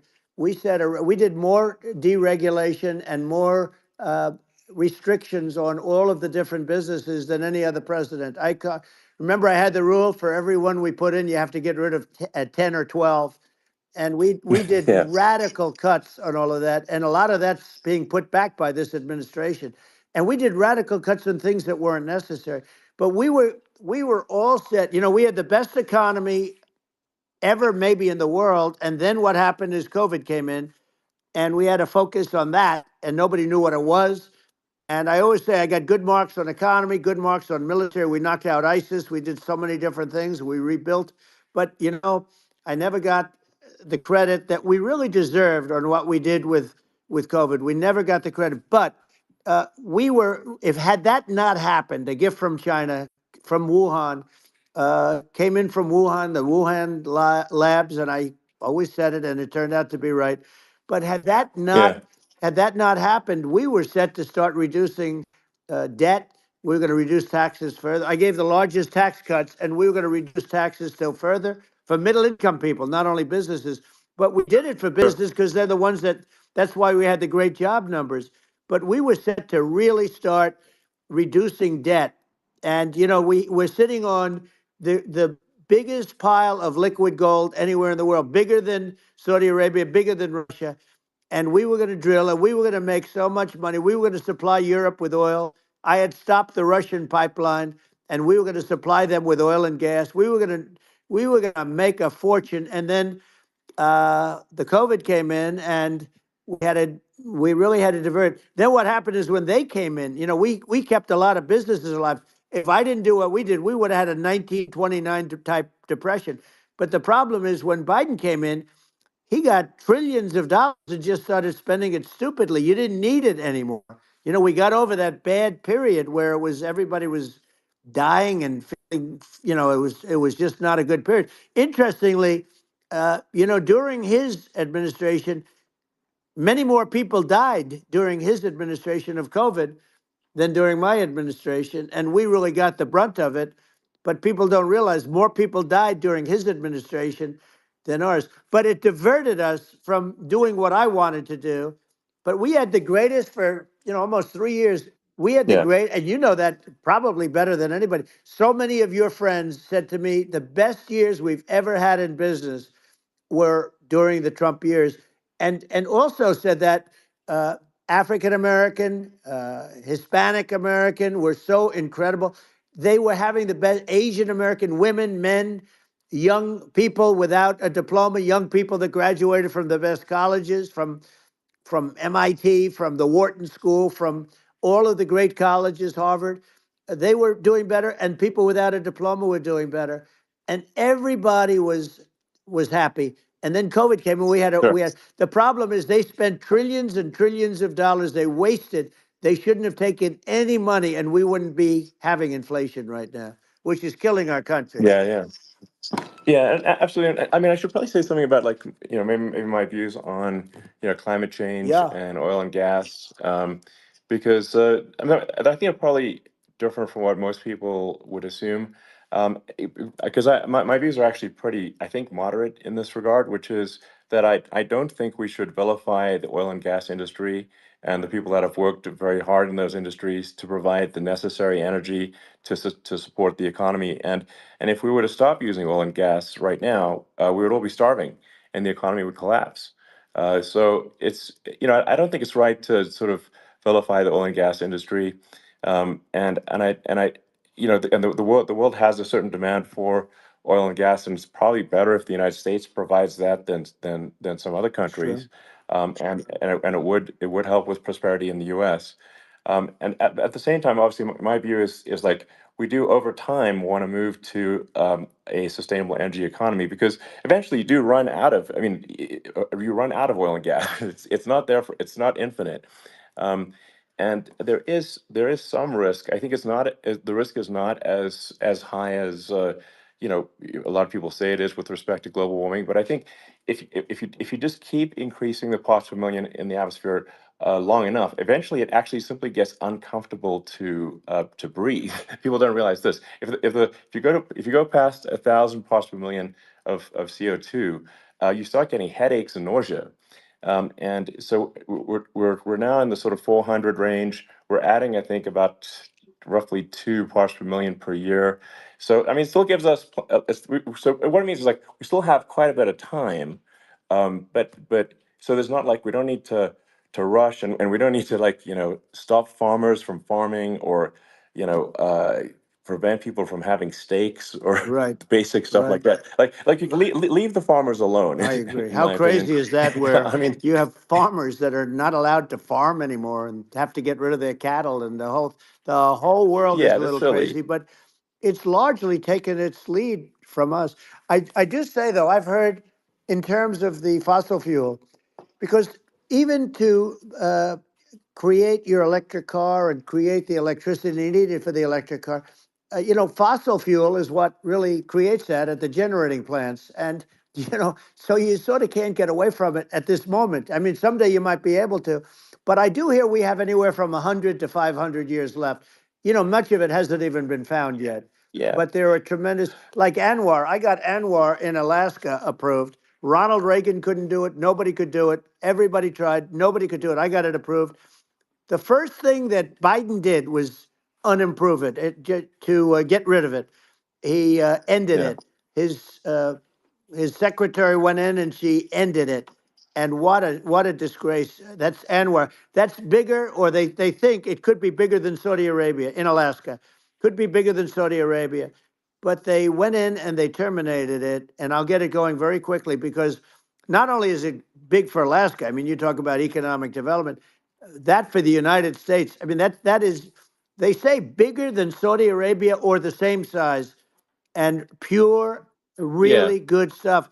And, they end it. So I think we have, perhaps hundreds of years left. Nobody really knows. But during that Yeah. during that I mean, time, my something will estimate. come around that will be Yeah, very good. yeah. Yeah. Well, I mean, and my estimate would be, a little more uh, aggressive than that, but it's not the sort of like we're all going to die in 5 years stuff. That's obviously BS. Um, but I mean, my view is like if you just look at sort of the parts per million that increments every year, you get sort of 2 or 3 parts per million every year of CO2. Uh, y- I mean, I think some of that it's problematic if it accelerates, if you start going from two or Right. three to say five, and then there may be some situations where you get just a step change increase in the CO2, Hmm. and I think we don't want to get too close to 1,000 ppm, because like that's actually makes it uncomfortable to breathe. Like just existing in 1,000 ppm CO2 is uncomfortable. That's like that's considered like an industrial hazard. Right. Just so it's that's actually, you start getting headaches and stuff. So it's even without global warming, it's not comfortable to live in. So we don't want to get too close to that. But I mean, I think we've got. I think we want to just move over, and like, and if I don't know, 50 to 100 years from now, we're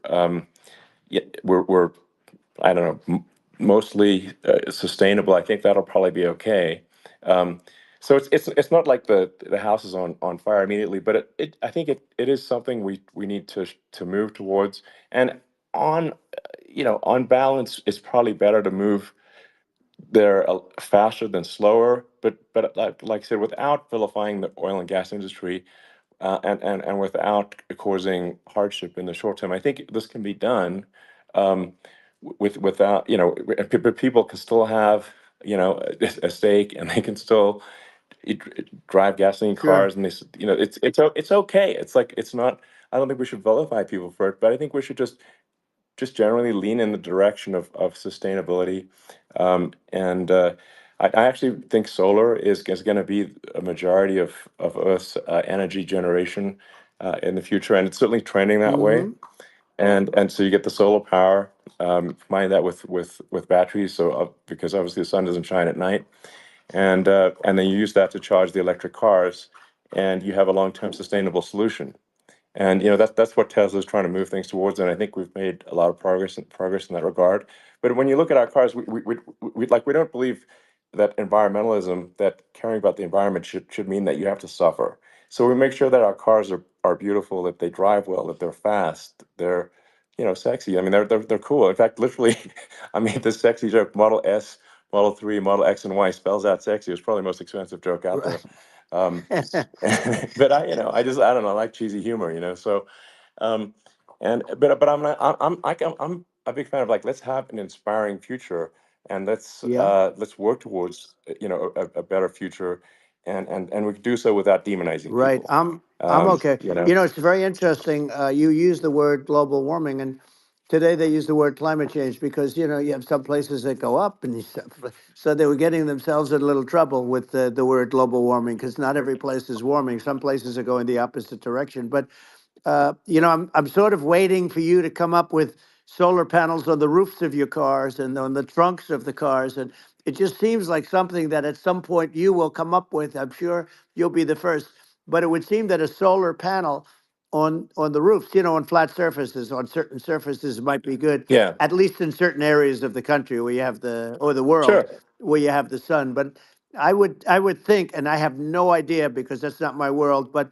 I would think that this would be something that would be interesting. But the one thing that I don't understand is that people talk about global warming or they talk about climate change, but they never talk about nuclear warming. And to me, sure, that's an immediate problem because you have, as I said, 5 countries where you have major nuclear, and probably some others are getting there, and that's very dangerous. That's where you need a strong American president because you don't want to have this proliferation. But you have 5 countries and getting more. China is much less than us right now, but they're going to catch us sooner than people think. They're way lower. Russia and us are number one, and I mean, we're sort of tied.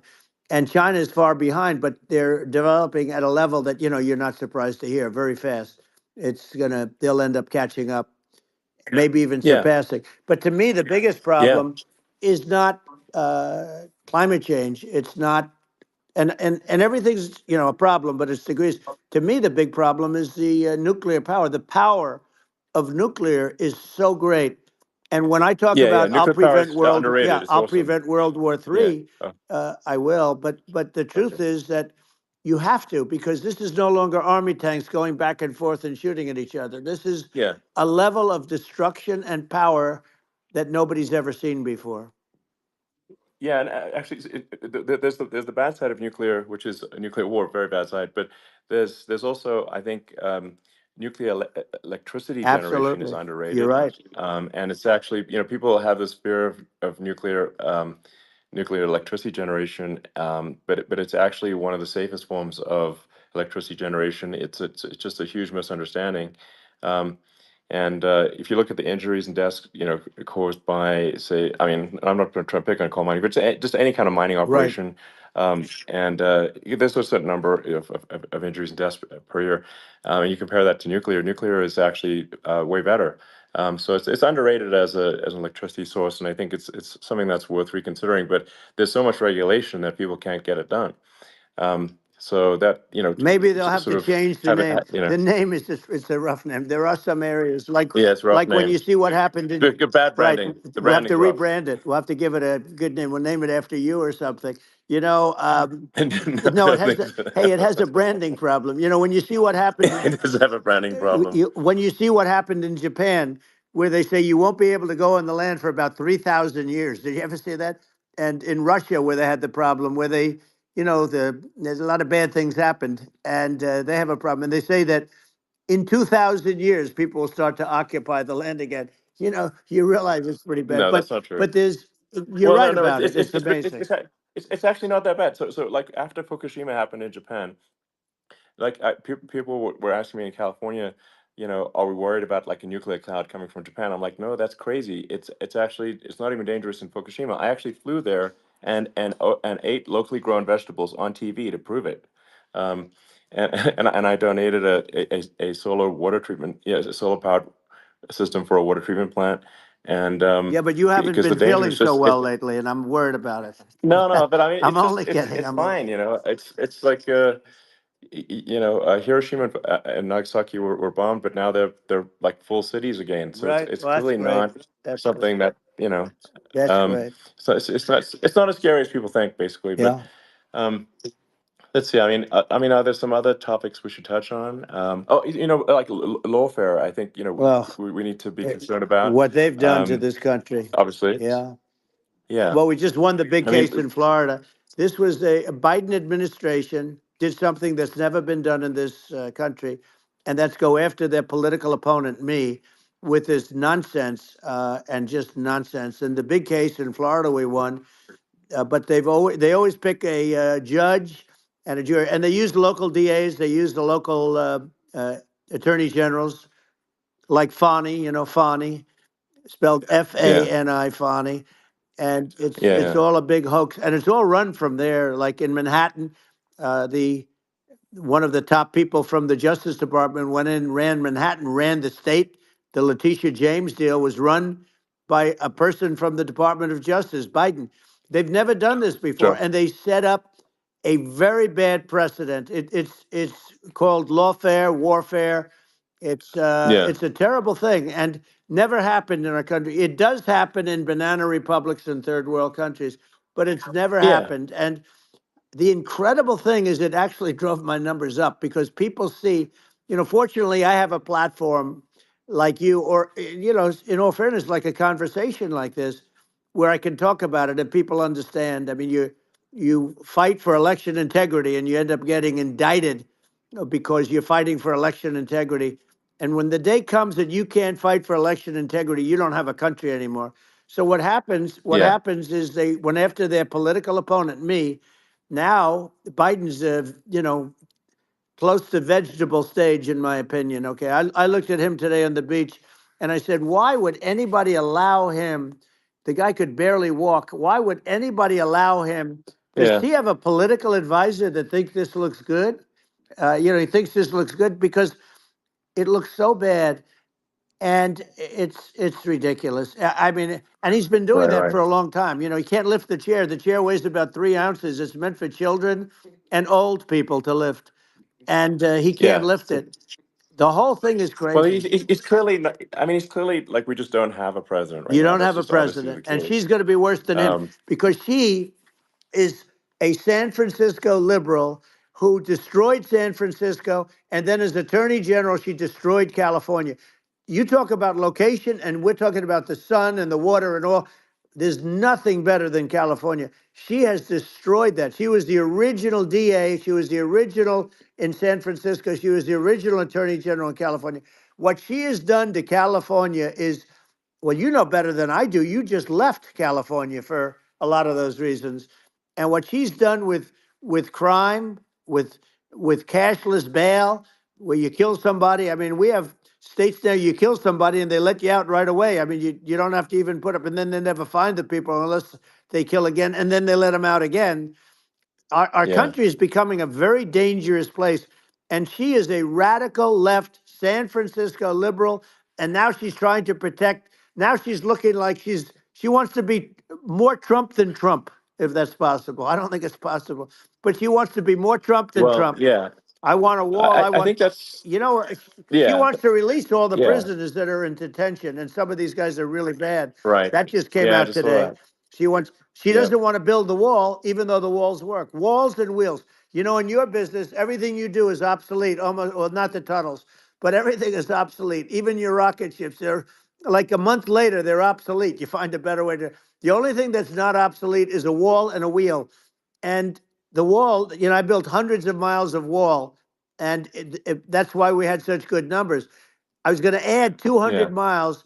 We bought it. We could have flipped it up in 3 weeks, and they sold it for 5 cents on the dollar. That meant I said, "Wow, that means that they actually do want to have open borders." She wants to have open borders, and now she's going like she's tough on the border. It's such a lie. Yeah, this is simply not true. Yeah, This is simply not no, and true. everybody Yeah, knows it's it's simply not not true. true. It's a disgrace that she can Yeah. say it. No, I mean, obviously, what's happening sort of overnight is they're rewriting history and making Kamala sound like a moderate when in fact she is far left, like far Worse left. than Bernie Um, Sanders. She is considered more yeah, liberal by far than Bernie Sanders. She's a radical left lunatic. And if she's going to be our president, very quickly, you're not going to have a country anymore. And she'll go back to all of yeah, the things that she believes in. She believes in defunding the police. She believes in no fracking, zero. You don't. Now all of a yeah, sudden yeah, she's yeah. saying, "No, I will. I really want to see fracking." If they got in, the day she got in, she'll end fracking. And by the way, if people didn't think that, the lunatics that really believe in that, uh, they won't vote for her. You know, like like the Yeah. Palestinians and Israel. She is so anti-Israel, and she's bad for both. Biden actually did something that was impossible. Both sides hate him. You know, both sides. That was a hard Yeah. thing to do. Unification. Yeah, no, no. I mean, Netanyahu came to give a talk to a joint Senate and House sitting, and I was there, and Kamala stood him up. What does that say? I think Um, it's highly that's disrespectful. And I say, if you're a Jewish person or if you believe in Israel, if you're a person that, you know, is a very pro-Israel, if you vote for her, it's worse than Biden. And Biden was bad. But if you vote for her, you ought to have your head examined. And you see tonight, I mean, as we're doing this, I'm seeing reports coming that they expect an attack tonight or tomorrow from hundreds and maybe thousands of rockets. You know, their Iron Dome, as they call it, as we all call it, but their shield that they build, that can be swamped. We'll use the term that's yeah, appropriate, swamped. But they yeah, swamp it by shooting enough missiles. You know this better than anybody. By shooting enough missiles, sure. they can't defend themselves. You know, they just obliterate the whole Yeah, place. And that's what some people think they're looking to do. And we have no leadership. There's no respect for the United States of America with these people. And I'm telling you, yeah, she'll be worse than him because she's a believer yeah. No, in I being think you're right. radical left, and he wasn't. I think you're right. I mean, you really, it's important for the public that may be listening to this to look at Kamala's track record, before the last like month, and say, is that a track record you agree with? And I think if you're an independent moderate, you definitely would not agree with it, because it is her behavior has been far left, and we're seeing just an overnight propaganda attempt to rewrite history and make it sound like Kamala's moderate when she in fact is not moderate. Well, Um, so I her think that, running mate approved, signed into legislation, tampons in boys' bathrooms. Okay, now yeah, that's yeah, all I that's have to weird. hear. Tampons in That's boys' weird. bathrooms, and that means she believes Yeah, in that too. I mean, yeah, that's she not picked okay. this guy because he was the closest to her. A lot of people thought she'd pick sort of the opposite, but she picked an anti-Israel radical left person. But she is far worse, they say, than Bernie Sanders. If we have her as a president, if we have a Democrat at this moment as a president, I don't think our country can survive. I think it's a massive. I think we're in massive trouble. frankly, with the Kamala administration, and that's my honest opinion. Um, and uh, and I think really it's essential that you win for the good of the country for this election. And I mean that's I'm just stating my opinion. Now you may have seen this, but I got a letter from the EU Commission, like saying, to not have disinformation on the during this discussion that we're having, and there's a lot of attempts to do censorship and to force censorship even on Americans from other countries, and um, what do you think about that? Well, I know the European Union very well. They take great advantage of the United States in trade, as you know. We, through a different forum, NATO, we protect them. And yet, if you build a car in the United States, you can't sell it in Europe. You just can't sell it. It's impossible. The same thing with our farmers. Our farmers find it very difficult to do business. You know, we have a deficit with them of $250 billion, which people don't know. It sounds so nice, the European Union, but let me tell you, they're not as tough as China, but they're bad. And I let them know it, and that's probably why they notified you. No, they don't treat our country well. We defend them, you know, with Ukraine. So we're in for 250 billion, and they're in for about 71 billion, and they have the same size. It's if you add up the European nations that in terms of an economy, it's about the same size. When you say as us, and they're in, Yeah, and they're in much greater risk. They they're right there. We have an ocean separating us from, in this case, the enemy would be Russia. Used to be for the yeah, Soviet Union, but let's assume they're close enough. And what happens is uh, they're in for 70 something million. I think even less than that, billion, and we're in for about 250 billion, and it could be a lot higher than that. And I say, why aren't you going to equalize? Why aren't they paying what we're paying?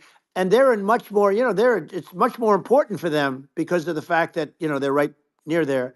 I mean, they're all sort of in that location. We're not. But they yeah, should, they should, and I did it with NATO. There were only 7 countries that were paid up in NATO out of 28 at the time. And the United States yeah, was subsidizing. yeah, The United States was subsidizing NATO, tremendously subsidizing NATO. And I said, I went yeah, in and I said, you yeah, got to pay up. If you don't pay up, we're not going to defend you any longer. I took a lot of heat, but you know what happened? Billions and billions of dollars came flowing in, and yeah. I think a lot of the public isn't aware of the fact that the United States pays a disproportionate share of the NATO expenses, and then we get even though taken advantage of on trade.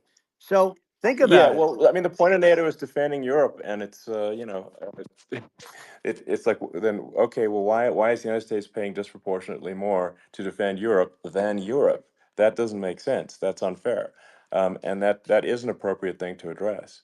Well, Um, when you talk about so cost cutting and savings and everything else, I mean, honestly, look, there's nobody that feels worse about the Ukraine situation than I do because I know it would have never happened. I know Zelensky. He was very honorable to me because when they went with the Russia hoax and they said I had a phone call with him, he said it was a perfect phone call. It was a great phone call. He could have grandstanded and, said, oh, he was very threatening. He said, no, it was a very nice phone call. I called him up to congratulate him on his win, and you end up getting impeached because these people are yeah, yeah, lunatics. I was talking about the difference from the people within and the enemies on the outside.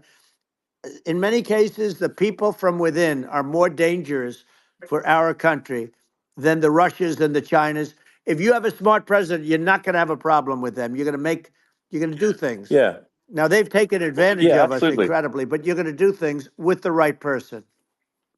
Yeah, well, I think it's obvious that you're a believer and an advocate of free speech because during your first term as president, you were attacked relentlessly every day, often very unfairly with false attacks, and you didn't try to shut down the media. You didn't try to uh, inhibit their freedom of speech, and I think that says a lot.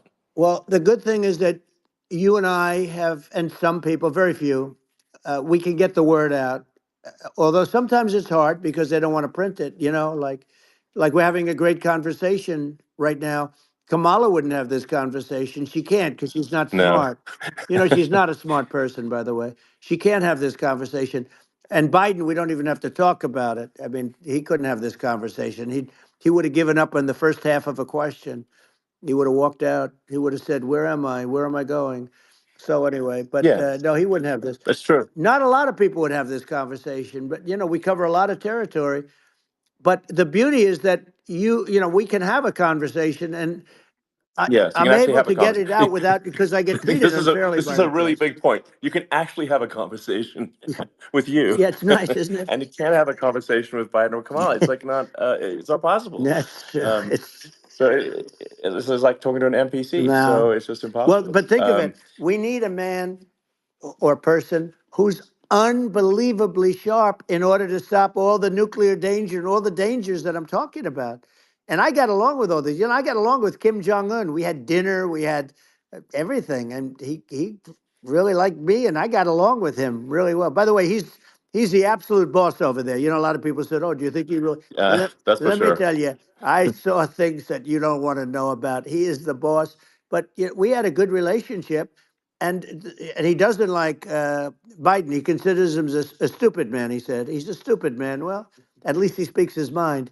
But you know, in this country, you're not sort of allowed to say it, but I guess you are. You should be allowed to say it if Yeah, it's true. But we need smart people, and we need people that have an ability to lead. And she doesn't have that ability. Can you imagine? Now, you know yeah. Chairman Xi very well. Can you imagine her and him negotiating or No, it's even silly. It would be standing silly. together? It is the whole concept Yeah. is ridiculous. She is terrible. She's terrible. But she's getting a free ride. I It saw a would. picture of her Yeah, yeah, on Time Magazine today. She looks like the most beautiful actress ever to live. It was a drawing, and yeah, actually, yeah. she looked very much like our great first lady, Melania. She looked, she looked, didn't look, Yeah. she didn't look like Camilla. That's right. But of course, she's a beautiful woman, so we'll leave it at that, right? Yeah, well, maybe like I think part of what people in America want to, people in America want to feel excited and inspired about the future. They want to feel like the It's future is true. going to be better than the past, and that America is going to do things that are greater than we've done in the past, reach Right. new heights that make you proud to be an American, and excited about the future. Um, They want the I American think dream this, back. You know, they want the American dream back. More important than anything else. It's like you don't have that today because the people they've been just sucked. They see incompetent people running our. You know, the Biden thing is very interesting. People just found him to be incompetent, and when I debated him, I was like, "Is this for real?" It was Yeah, it was just absurd.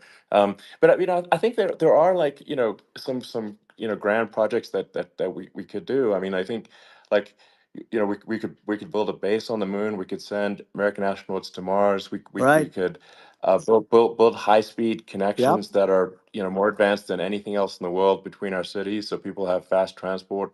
Um, that it's possible to solve traffic with tunnels. That's right. We already made great progress in Vegas doing that, and and just do things that are exciting and inspiring and make the future feel like it's better than the past. Well, I saw And what you did in Vegas, and I'll tell you, it was amazing. I got to see. I took a big glimpse at it, and it's incredible. What you know, it's incredible, and you could do that all over. You could do that all over. It's deep. yeah, You and don't that's even need much structure. You know, assuming you're in the right areas. no, it's It's straightforward. amazing. So like I think we could do some things that like China's got incredible high speed rail between its cities, but I think it's actually possible with tunnels if with deregulation with an ability to actually where it's like legal to actually do the tunnels. Then you could have high speed tunnels that are actually better than anything else in the world for high speed transport between Yeah. cities, and that would be something that Americans can say, "Wow, okay, we've got something that's cooler than anyone else in the Yeah. world." That's the kind of thing that makes you proud to be an And American. much safer than surface trains where there is a danger there, you know, with people, with crazy Yeah, people. It's much safer, much better. And, you know, it's sad because I've seen some of the greatest trains. I find it fascinating. And I've seen the systems and how they work and the bullet trains, they call them, I guess. And yeah, they go unbelievably fast, unbelievably comfortable with no problems. And we don't have anything like that in this country, not even close. And Yeah. it doesn't make sense that we don't. Doesn't make sense. Yeah, and I think also like there's I'm kind of hopping on the excess regulation, but I think something that um that I think people can generally understand is that what happens with laws and regulations is that there's more and more of them every year, and unless there's a process to clean them up, eventually everything becomes You're right. illegal, and that actually it slows down the development of new technologies. I mean, if you take the sort of like I think there's room for some reform at the FDA Yeah. for Yeah. improving the speed with which we approve drugs that could help save lives and improve people's Yeah. lives. And I worked very hard and on that. you know We got that down yeah, to the lowest number ever, and we got therapeutics approved in the FDA that people can't even believe the speed. But I took them on. I don't think they like me too much, but I got things approved in the FDA at numbers that they wouldn't believe. And it's a very bureaucratic group. Actually, it's a fine group of people in many cases. I got to know a lot of them, but I was pushing them really hard for Regeneron, for so many different things that were really pretty amazing. But the FDA takes too long. It's 12 years to get a product approved. I got it down to 4, and I yeah. got some things done very quickly. But it's really something that is going to have to be worked on because it takes too long. Just takes too long. Yeah, it just takes too long, and it's you end up in the same with the approval, but it's just it takes years instead of something that I think could potentially take Yeah, months, that improves people's lives. And I yeah, think and but I just wanted to sort of hop on this point that like there has to be an active process for reducing rules and regulations, because otherwise they just keep building up every year, and yep, you get like hardening of the arteries, and eventually everything's illegal, or takes forever, and then we just we just ossify as a society. We can't make any yeah. progress, and that's it's a really big Well, deal. Elon, just So getting back to the FDA for 1 second, I got something done called Right to Try.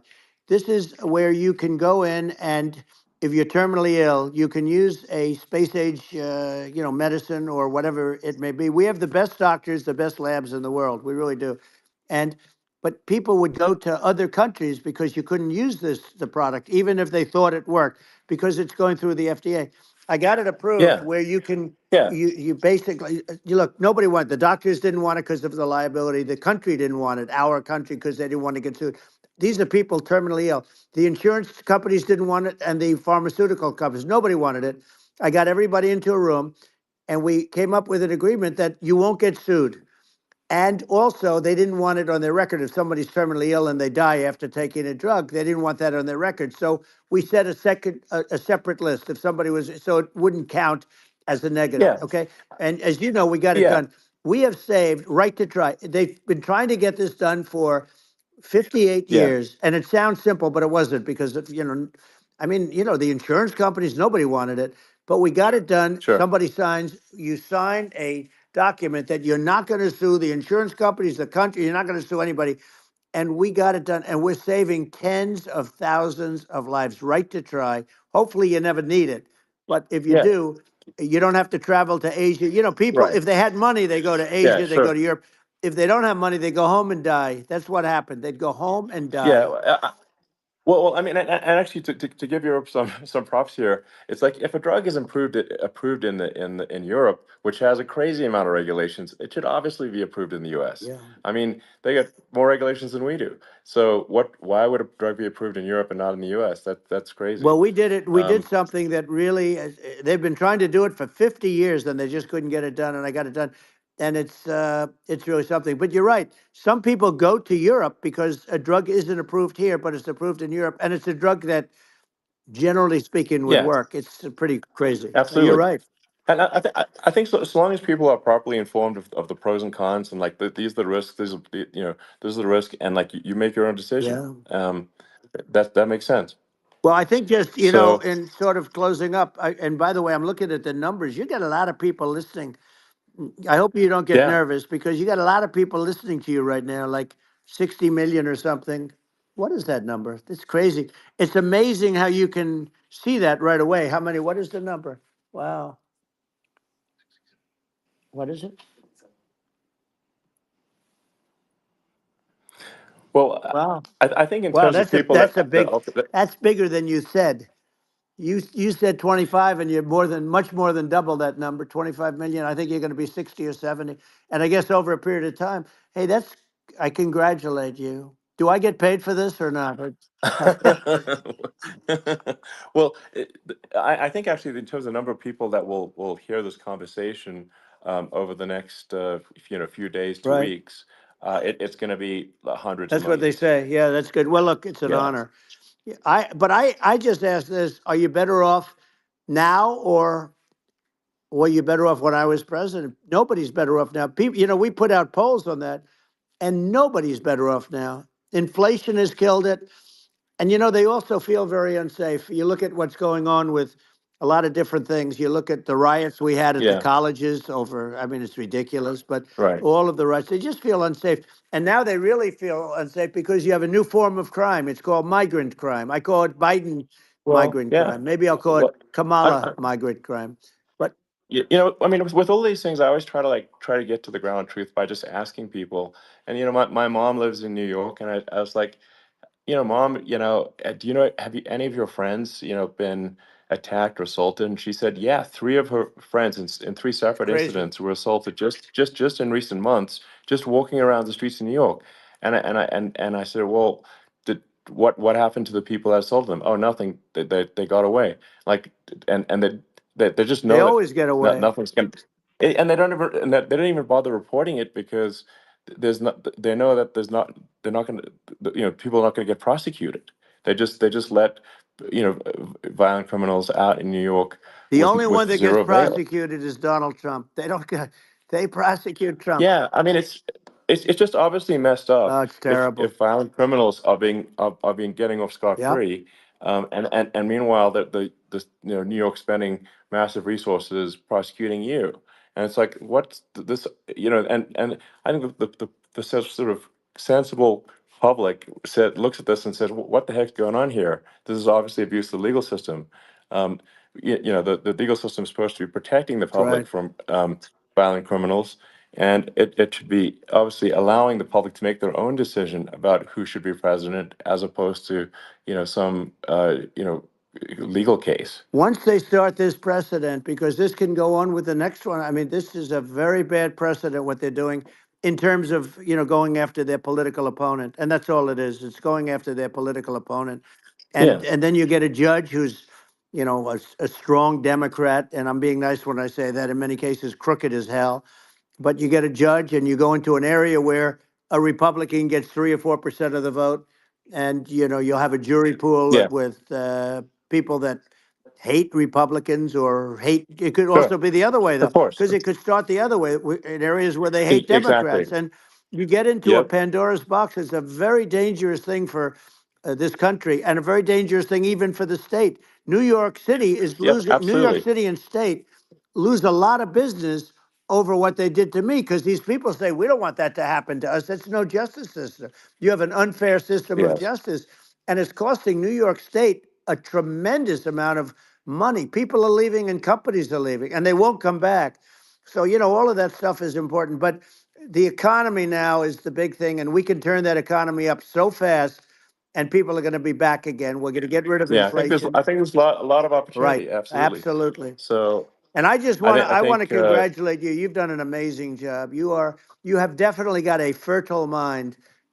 We can talk. You and I can talk about rockets and it's kind of you to say thank well you. tunnels. We can talk about tunnels and rockets and electric cars. So many things. And now you're into the AI, and that's going to be another beauty, I'll say. So Yeah. it's an amazing thing you've done, Elon. It's an amazing thing, and I Well, congratulate you.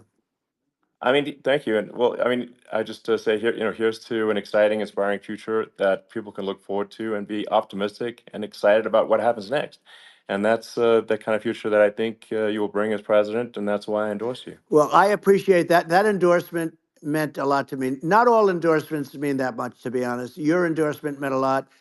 And, we have a phrase, make America great again. It's pretty simple, but it really says that we want to make America great again. And we can do it.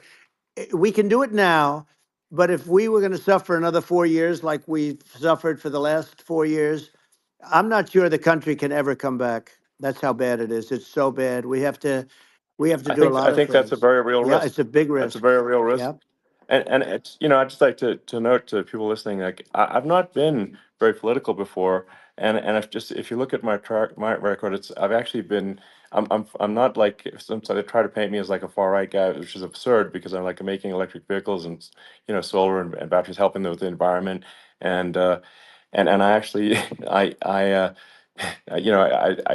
supported Obama. I stood in line for 6 hours to shake Obama's hand when he was running for president, and so it's not like I'm like some sort of dyed in the wool long term Republican. I call myself uh, historically a moderate Democrat, and but now I feel like we're really at a critical juncture for the country, and uh, I think a lot of people thought the Biden administration would be a moderate administration, but it's not, and obviously we're just going to see an even further left uh, administration with Kamala. That's my honest opinion.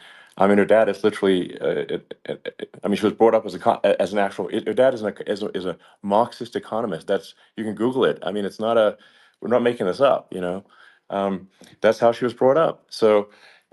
And we want to have a future that is prosperous, and I think we're just at this critical juncture, and I think this is a case of the America is going to at a fork in the road, it's true. and I think it will take if the path to, like you are the path to prosperity, and I think Kamala is the opposite. Then that's my honest opinion. I'm gonna get attacked like crazy, and I've also experienced quite a bit of lawfare myself.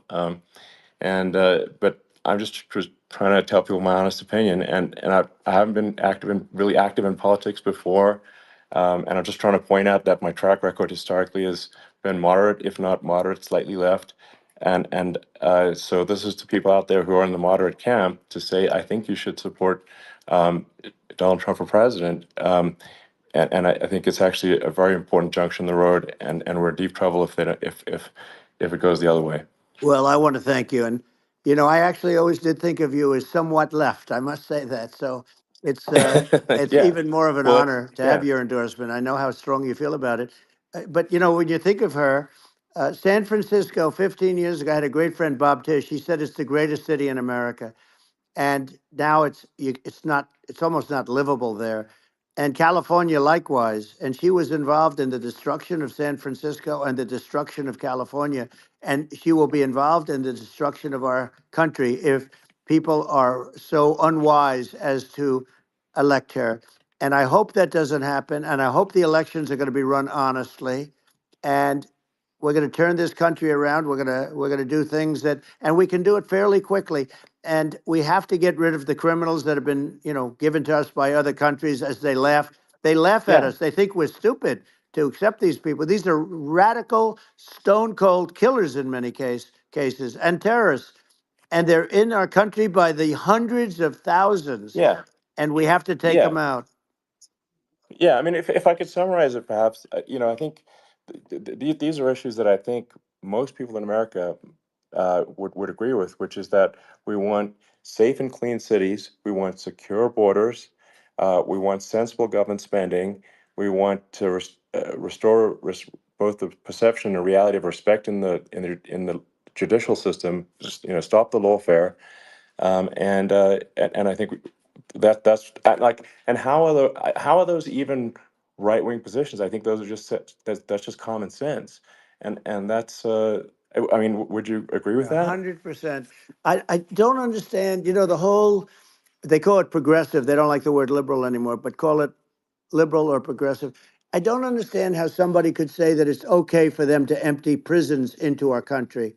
And again, I told you their Yeah, crime rates definitely all not over the world okay. are going way down, which makes sense. In fact, the next time what we'll do is if something happens with this election, which would be a horror show, we'll meet the next time in Venezuela because it'll be a far safer place to meet than our country. Okay. So we'll go, you and I will go and we'll have a meeting and dinner in Venezuela because that's what's happening.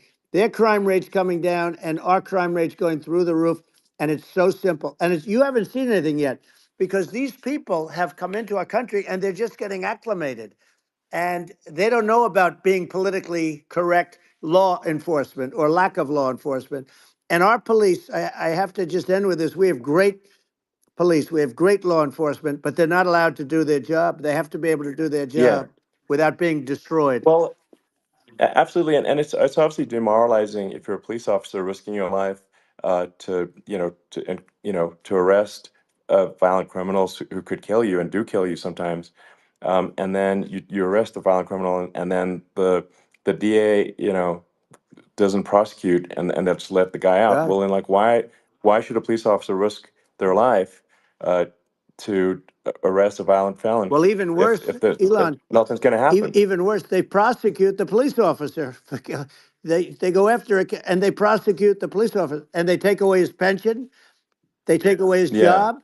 He loses his family. He loses his house. Well, I thought it was very telling, like incredibly telling, that when there was that case where sort of a gang of thugs beat up police officers. I think it was in Times Yep. Square in New York, and and then nothing happened to those guys. They were let out, zero bail, and I think a bunch of them were given free tickets to California. Well, what is I mean, that is a gross indignity against the United States, and that's how, I mean, this is insane. Like, have we lost all pride? What that how can such a thing be allowed to occur? I've never seen anything. You know? We see where they get shot. It's a very dangerous profession, but it's something they're very proud of, and they want to be able to do their job. But I've seen them get shot. I've seen a lot of things, but I've never seen where these guys are standing in the middle of a big street, everybody watching them, and they're literally boxing, like punching, stand up fighting a police officer. There were two of them, and you Yeah, had about six yeah, of yeah. these guys, and they're punching the hell out of them. And in their own country, they would be dead if they did that. They'd be shot. They Yes. would be shot instantly. And they come from these countries, and it's taking them a while to realize that we don't do that in this country. But in their own Yeah, country, if they stood on a street and had a fight with a police officer, they would be shot. There's no political correctness, and yeah. It's it's just such a sad thing to see. And that's the reason you have crime, we by the way, yeah, because we don't do anything about yeah. it. Yeah, we just cannot have a situation where our police officers are beaten up on camera by a gang of illegal immigrants, and then nothing happens to the guys that beat up the cops. I mean, and they're let out. This is Well, we're going to unacceptable. change it, Um, and we're going to get them out of the country. When I first got involved, they said you couldn't get them back to these countries. You couldn't take them back. In the case of Guatemala, Honduras, El Salvador, some others, you couldn't get them back. And I said, really? Oh, you can't get them back because under Obama, he couldn't get them back. They'd fly them in, and they'd put planes on the runways in these countries, so you couldn't land the plane. They'd bring them back. And the generals told me, sir, we can't bring them back. The countries won't accept MS-13 gang members. They won't accept them. And I said, really, how much do we pay these various countries in terms of economic aid, which is also somewhat ridiculous? And the answer was $750 million. I said, good. Tell them they're in default. They're delinquent. We're not paying them anymore because they won't accept yeah, their. And it's you know what happened? They all called me, yeah, every one yeah, of them. They said, we would be honored to take them back, sir. We would be honored. It was so easy, but it's one of those things. And we got them back. We took in so many. The MS-13 is probably yeah, the worst gangs in the world. They're the most vicious, violent. We took them out of here by the thousands and got them out of here, and their countries took them back. And because I said you're not getting any more economic aid, and once I said that, they were nice. They wouldn't take them back for yeah, Obama. They yeah. wouldn't take them back for anybody. And now we have a problem because we have this guy, and they don't take him back anymore with Biden because they don't respect him. Yeah, yeah. It's just gotta be done. We just can't have whether they're citizens or not citizens. We can't have, because they won't prosecute citizens either. Not just illegals. So that if you can't have violent, repeat violent offenders that are not that don't get That's incarcerated, right. because they will obviously, by definition, continue to hurt people. And I think where part of this comes from is that there's and I do sort of consider myself liberal in some ways. I mean, it's just that you want to have empathy for Right. people. Obviously, you want to have empathy for people. I totally agree with that. You want to have empathy, but you also have to have empathy for the victims of the criminals. And if you just have empathy for the criminals, it's actually shallow empathy. It's not real. You're not thinking. You have one layer deep empathy. You got to say like, what if you don't incarcerate this person? Who are they going to?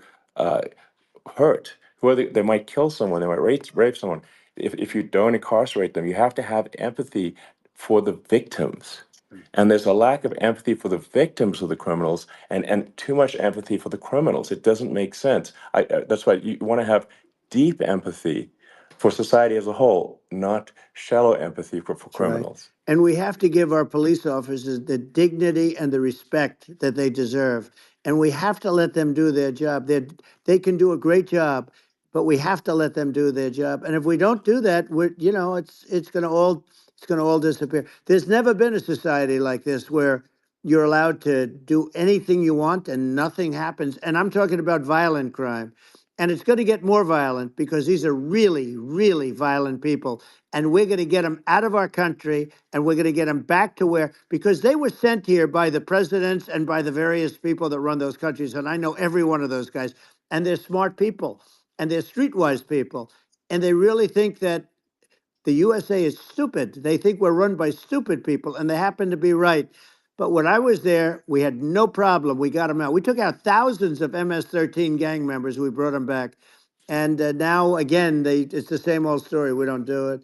And they actually gave them a big increase in aid. They raised it up to billions of dollars, and they get nothing for it. So it's. I hope everybody's going to vote for Trump, and we're going to get this country straight. And Yeah. I didn't need this. I, I'm like you. I didn't need this. I had a very nice yeah. life. I didn't need to go Yeah. through Yeah. court systems and go through all the other stuff and run at the Sure. same time. I have to run. I have to go through fake trials with, in some cases, corrupt judges, totally corrupt judges. I didn't need it. I had a nice life. I have great locations. I have beautiful oceans that I have places.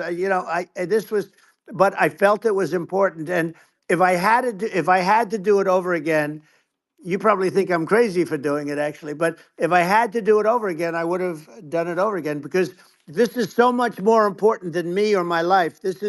We're going to save this country. This country is going down. And these people are bad people that we're running against, and they're liars. They make statements. They do things that are so bad. They say they're going to make a strong border. They say they've been great on the border, and they've been the worst in history. They say they're Yeah, going to it's stop horrible. Like crime, the and facts speak for themselves. The it's so facts incredible. speak for themselves. Like it's gotten to the point where people just don't even bother reporting crime in a lot of That's cities right. because they know nothing is going to happen. Um, that's what I hear anecdotally from people all the time. So it's just my values. I'm just saying to people out there, like the things I think are important for the future is like we've got to have safe cities, we've got to have secure borders, we've got to have sensible spending, and we've got to have deregulation, and Right. so we can have a prosperous future. And then we want to have some exciting, sort of moonshot projects that people can get fired up about. And that's the future I'm looking for. And I'm pro environment, but I'm not against. I'm not like I don't think we should vilify the oil and gas industry because they're keeping civilization going right now, and but I do think we want to move at a reasonable speed towards a sustainable energy economy. Those are my values, and I think um, and so I mean that's uh, why I'm supporting you for president. Well, I So appreciate it. We're going to give incentive to companies to come into our country, not to leave our country. We're going to be giving tremendous incentives. We want companies to build here, not to build in other locations, and we want to create jobs. And again, it's about the American dream. You don't hear about the American dream anymore, Elon. You don't hear. You're the American dream in the truest sense, but you don't hear about the American dream anymore, and you're going to hear about it. People, they need that incentive to go out yeah. and do it, and they're going to love their lives. I mean, they're going to look forward to getting up in the morning and going to a job that they love, not a job that they can't stand, or not any job at all where they have no money, where they Yeah. literally have no money, and then they end up with violence and lots of other problems. No, we're Yeah. gonna do some great things. And I learned a lot in the first. We had a great economy and all of that.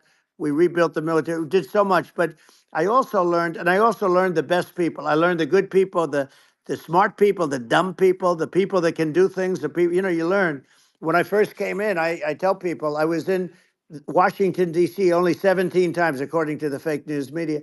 I was in 17 times. I never stayed over, and you don't know people. You rely on other people to give you names, and then you realize the people you relied on weren't so good. Now we had great people, but we also had some where I wouldn't have, used them had I known. Now I Yeah. know everybody, and I think we're going to really turn things around fast. We have no choice, otherwise we're not going to have a country. And I really appreciate this. Has been to me, it's been a lot of fun being with you. You're an amazing guy. You've done an incredible job and a great inspiration to people. A great inspiration, and I hope you keep going and just continue to do well. And we're going to have a big election coming up. And I think November 5th will be the most important day in the history of our country. I think that election will be the most important election. And I think it'll end up being maybe the most important day in the history of our country because if Yeah. we don't win, I just feel so sorry for everybody. No, I think we're at a fork in the road of destiny of civilization, and and I think we need to take the right path, and I think you're the right path. So I think Well, that's what it comes down to. thank you very much, Elon. It's a great honor, and we'll do it again sometime. And it's been really fun, and I hope you got a lot of viewers. I hear you got a lot, but I hope you Sure. got Yeah. I know you got a lot of them. So I appreciate it. I'll see you soon. All right. Sounds good. Thank you. Thank you, Elon. Thank you very much. Bye.